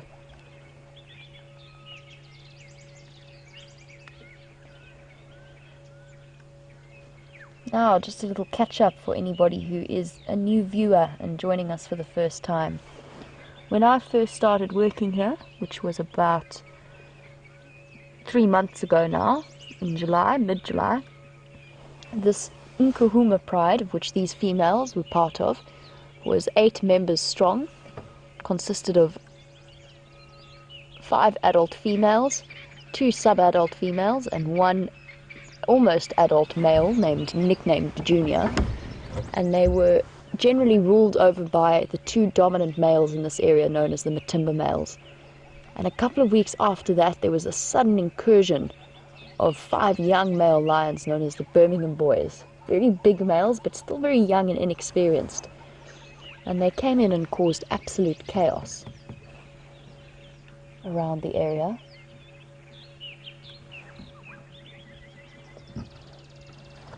And in the end, they killed one of the females, they killed one of the sub-adult females, and the rest of the pride fled. We don't know what happened to Junior, or the 2 older lionesses and the young sub-adult female. And for a long time, these are the only 2 that we have seen. And the Birmingham boys, we did see one of these females mating with the Birmingham boys about 2 weeks ago. So there is a bit of a peace mission happening between the 2 groups. But now it seems as though the Birmingham boys are mating with another female to the south of our boundary. We don't know who she is. We've only just seen a brief glimpse of her, and there's lots of controversy as to where she comes from. And at the moment, these 2 are all we have left of the Nkuhuma pride. That's not to say that the others aren't dead or anything. They're probably somewhere around. It's just a matter of them reuniting. And I think that those contact calls that they made the other night was what attracted the Birmingham boys. They were probably trying to link up with the rest of the pride, but they definitely didn't get the desired result.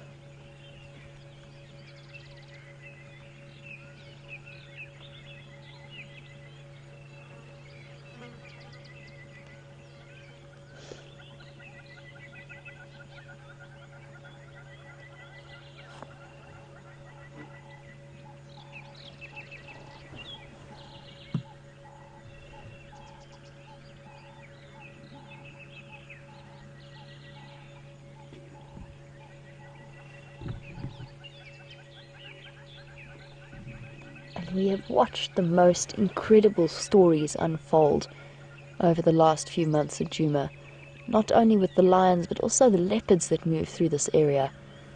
It has been a distinct time of change, and there's so many stories happening, not just with the Nkuhumas but with the Birmingham boys, as well as the Styx pride and the Matimbas who've moved into Londolozi, which is quite incredible. And Marla, you were wondering if we have a big cat week planned in November. And yes, absolutely we do.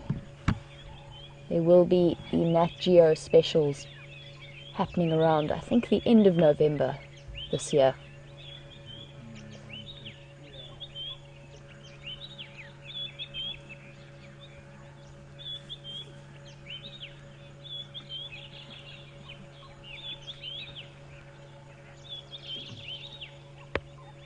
And who knows what would have happened by then with these big cats.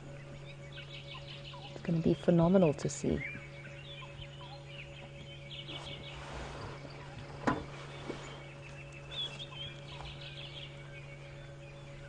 will also be, for Marla and any other viewers, there will also be some Nat Geo specials that will be, I believe, around the 10th and 11th of October.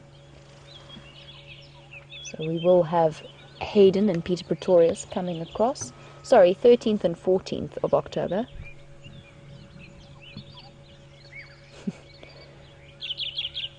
So we will have Hayden and Peter Pretorius back with us once again for those specials. So keep your eyes peeled for that. And be able to get to spend some time with these incredible girls.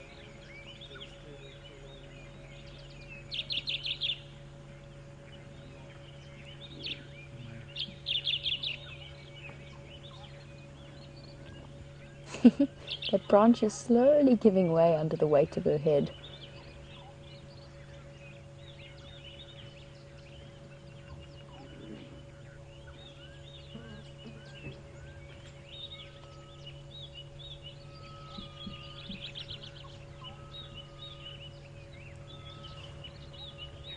It's amazing.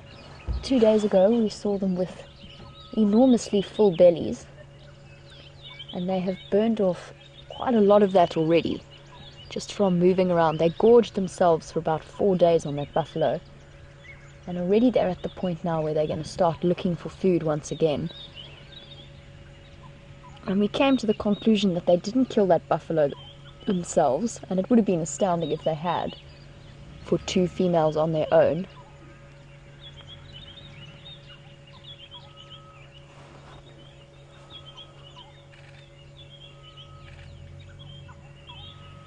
But they're more than capable of taking down something like an Impala or a Nyala, searching for food.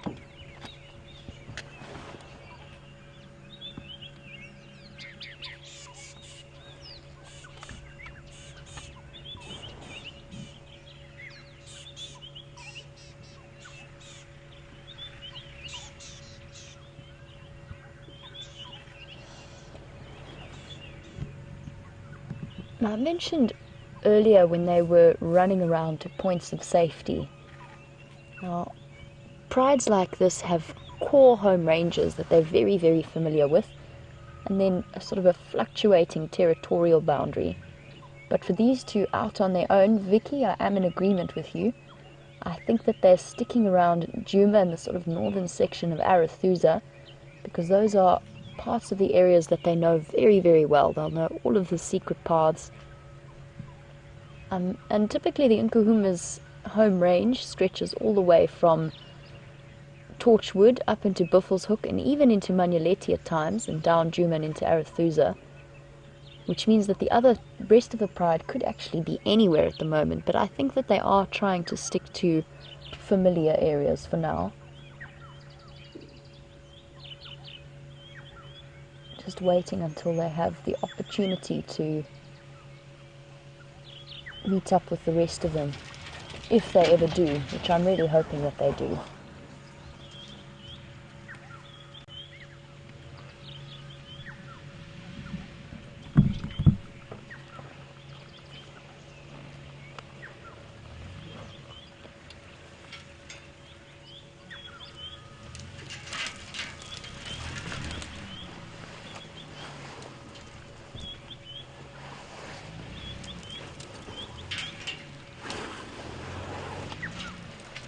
Now, in terms of reuniting, I think where is she going to go?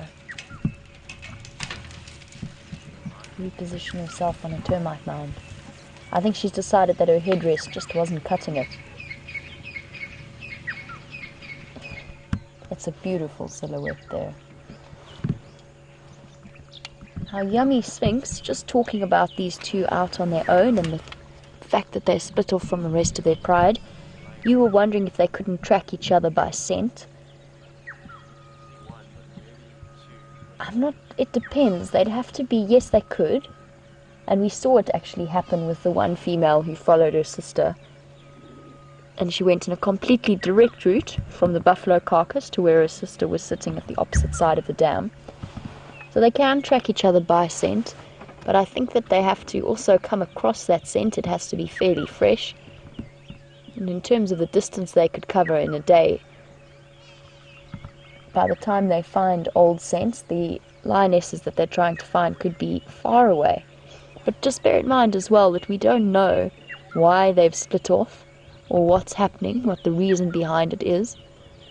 It could well be that the two older females are being protective of the young sub-adult, and maybe of Junior, we just don't know.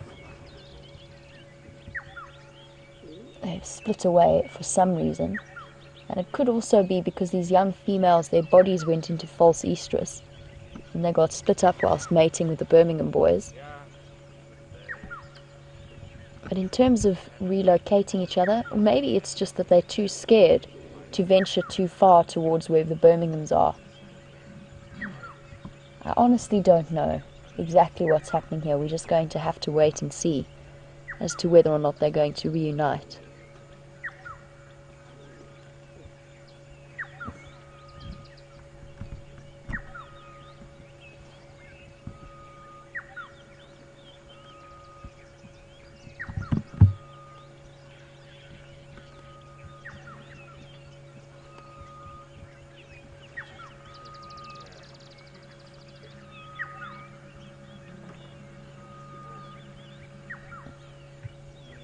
She does look a little bit more relaxed now. So it'll be interesting to see what these two do.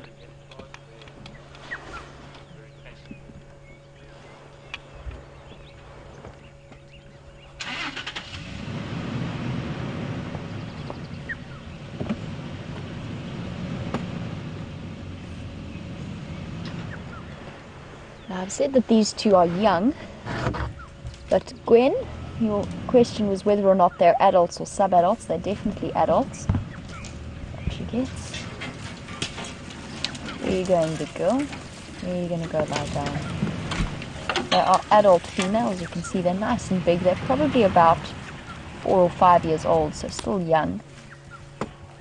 Thanks, big girl. Perfect. The other two, I think, are slightly older. I'm not too sure exactly how old, but I think they're around 8. So there's a good generation between these two and the older two.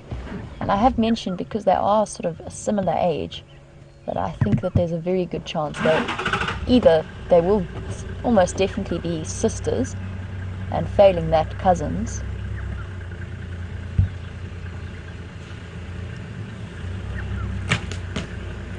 See now how well she's digested that buffalo. Looking very relaxed at the top there.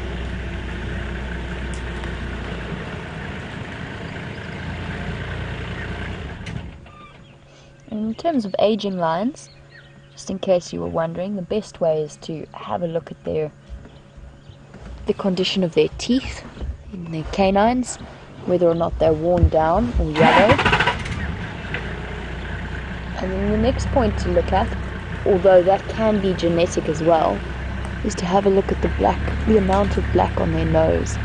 Generally, lions' noses tend to darken with age, so that at around 5 years old, they're almost 50% covered with black dots. When you see sub-adults, their noses are completely pink. But bear in mind that you cannot apply the same principle to leopards. Leopards can keep pink noses all the way through their lives.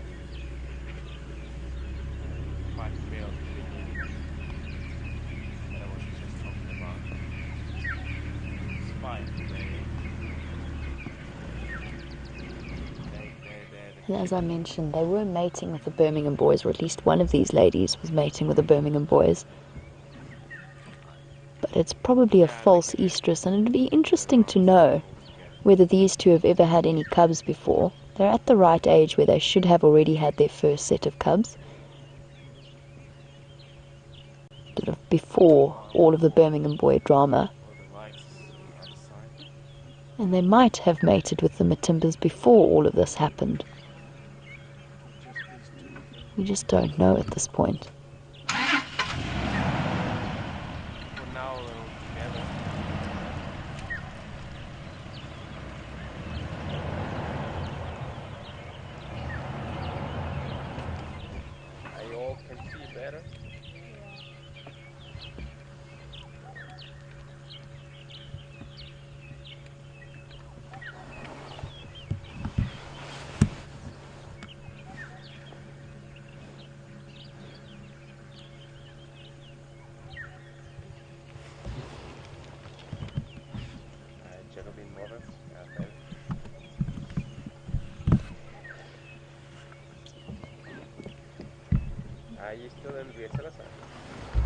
It was the female on the top of the termite mound that was mating with the Birmingham boys.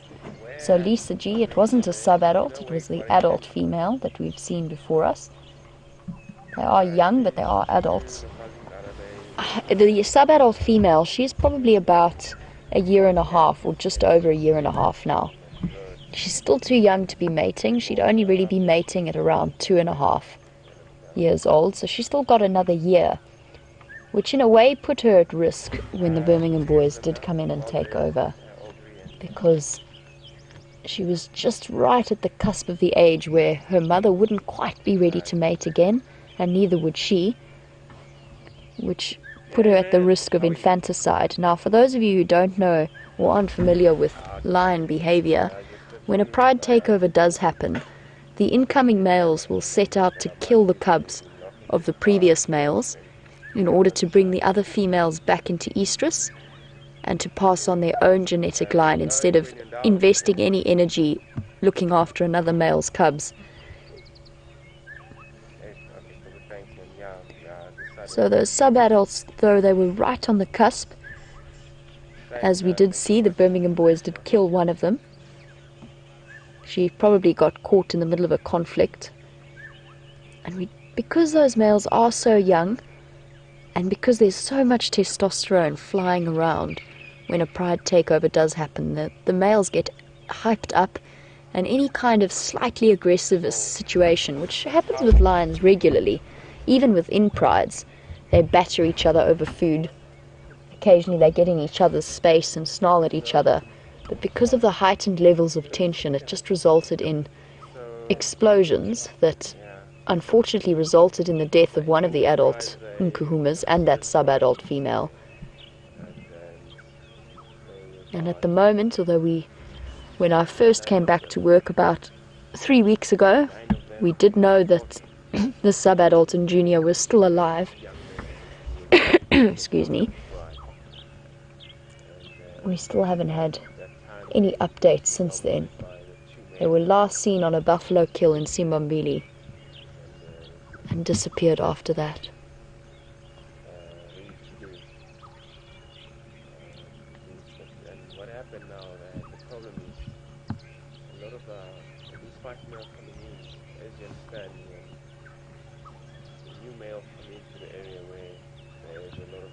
I would change position, but I think this is probably the best view we're going to get for now.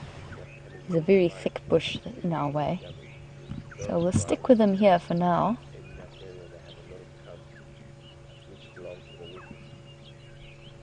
The mist has completely burned away. It's now bright and clear this morning, and they're probably enjoying the break. We've no idea how far they moved last night, but I think they must be exhausted.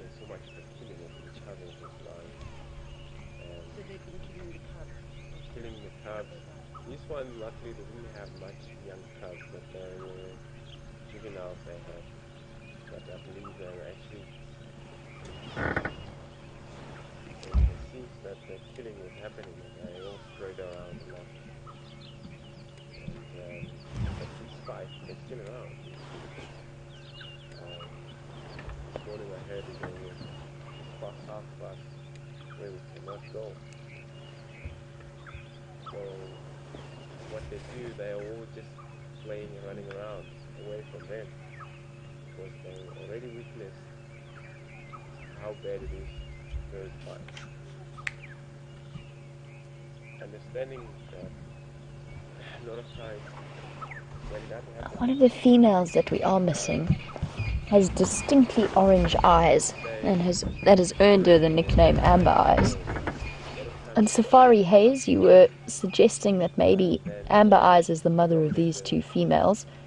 And the reason, or what we did see, was the three of them, so these two plus the amber-eyed female, on a termite mound and then hunting buffalo late into the night with Brent and myself about 2 weeks ago. Might even have been more now. Time flies. It could be. It's entirely possible. Either way, she will be related to them. She'll either be their mother or their aunt.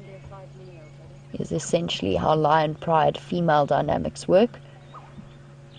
So lion prides can exist for generations and generations, for hundreds of years. But yeah, The female line will carry on find their way out. unless they are completely destroyed for some reason by, say, an incoming male or any kind of disease. But for the most part, this Nkuhuma female line could have been going on for years, because essentially the females stay together, the daughters born into the pride will stick around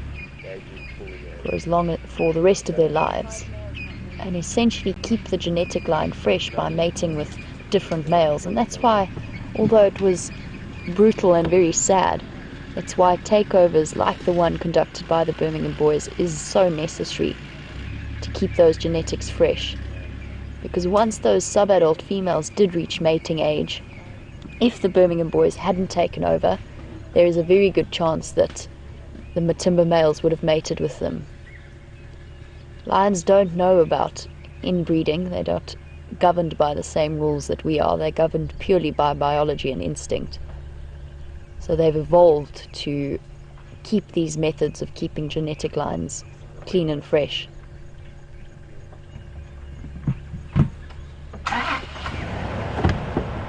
And the awesome thing about the area that we're in is that it's an open system. So they can do that themselves. They can move around. They've got free rein to move where they want and keep switching through males.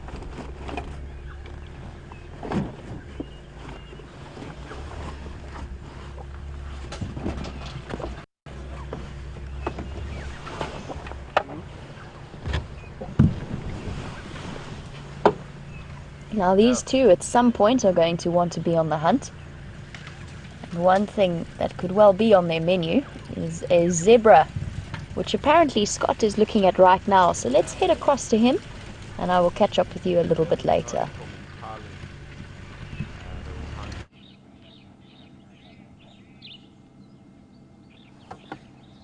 Welcome back, everyone. And we are on our western boundary of Arethusa here.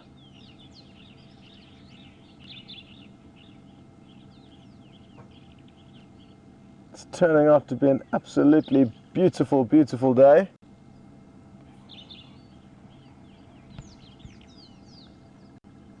Doesn't seem to be much going on Arethusa here, although the radio comms are basically non-existent, so difficult to tell if the guys have found anything here.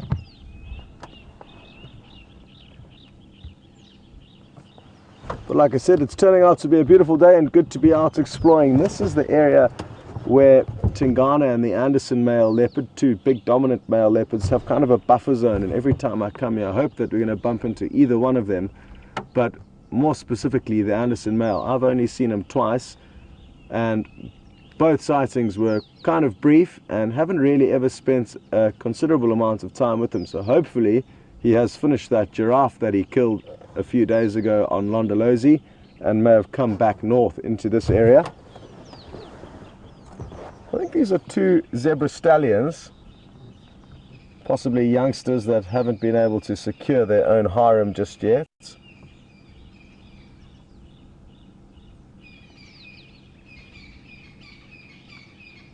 I've just heard an interesting bird called.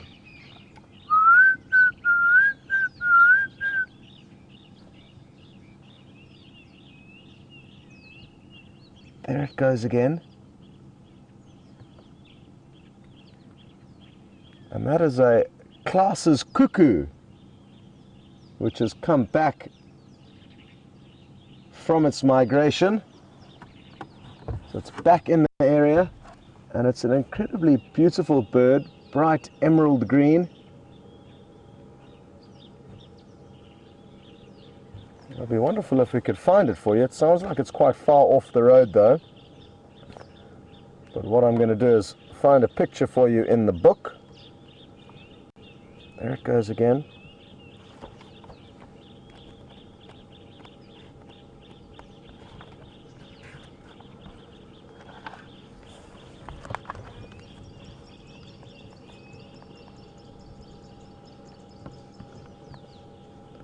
And it's this individual here.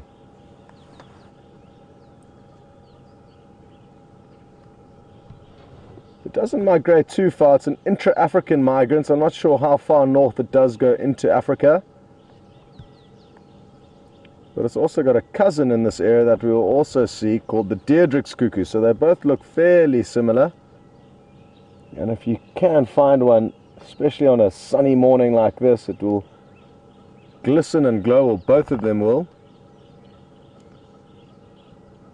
And most of the cuckoos that we get here are migratory, so we don't have them here during the winter months, and it's going to be great to see them again. They also provide a lot of great chorus during the summer. A lot of them are very vocal birds.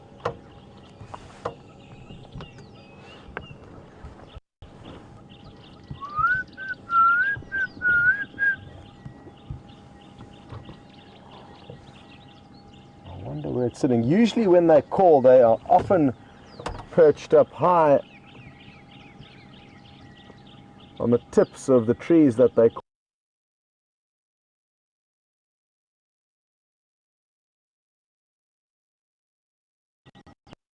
Trees, but can't seem to work out where it is. I think it could be a little bit far off though.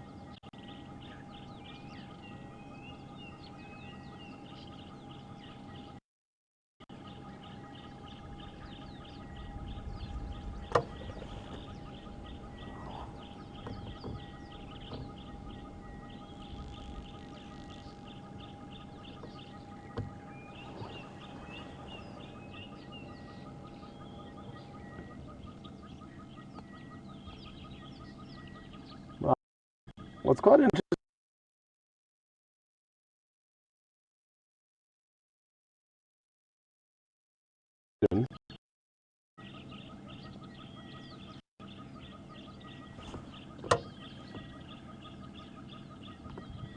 sorry about the,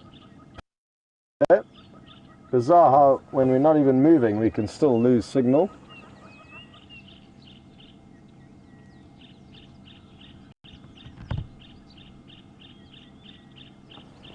Interestingly, also on the rump of this giraffe you can see a scar, possibly from a past lion attack.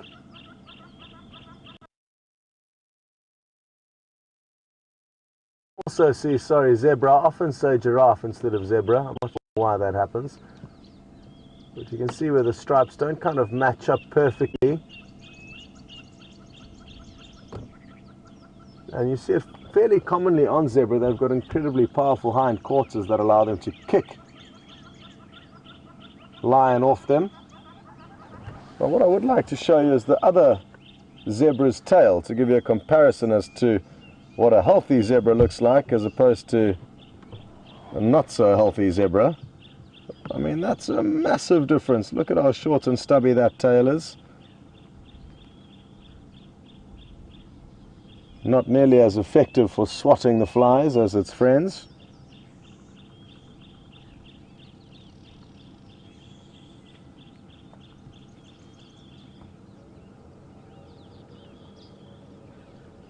Unless, of course, it's just trying a new hairstyle, trying to set a new trend.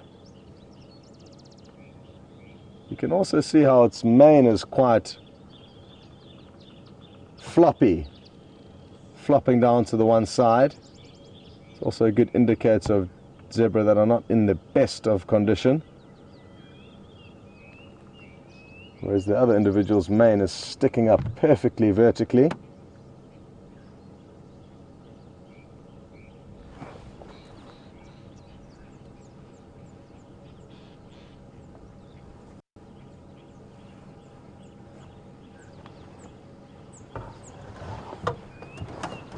Okay, well, let's carry on our search.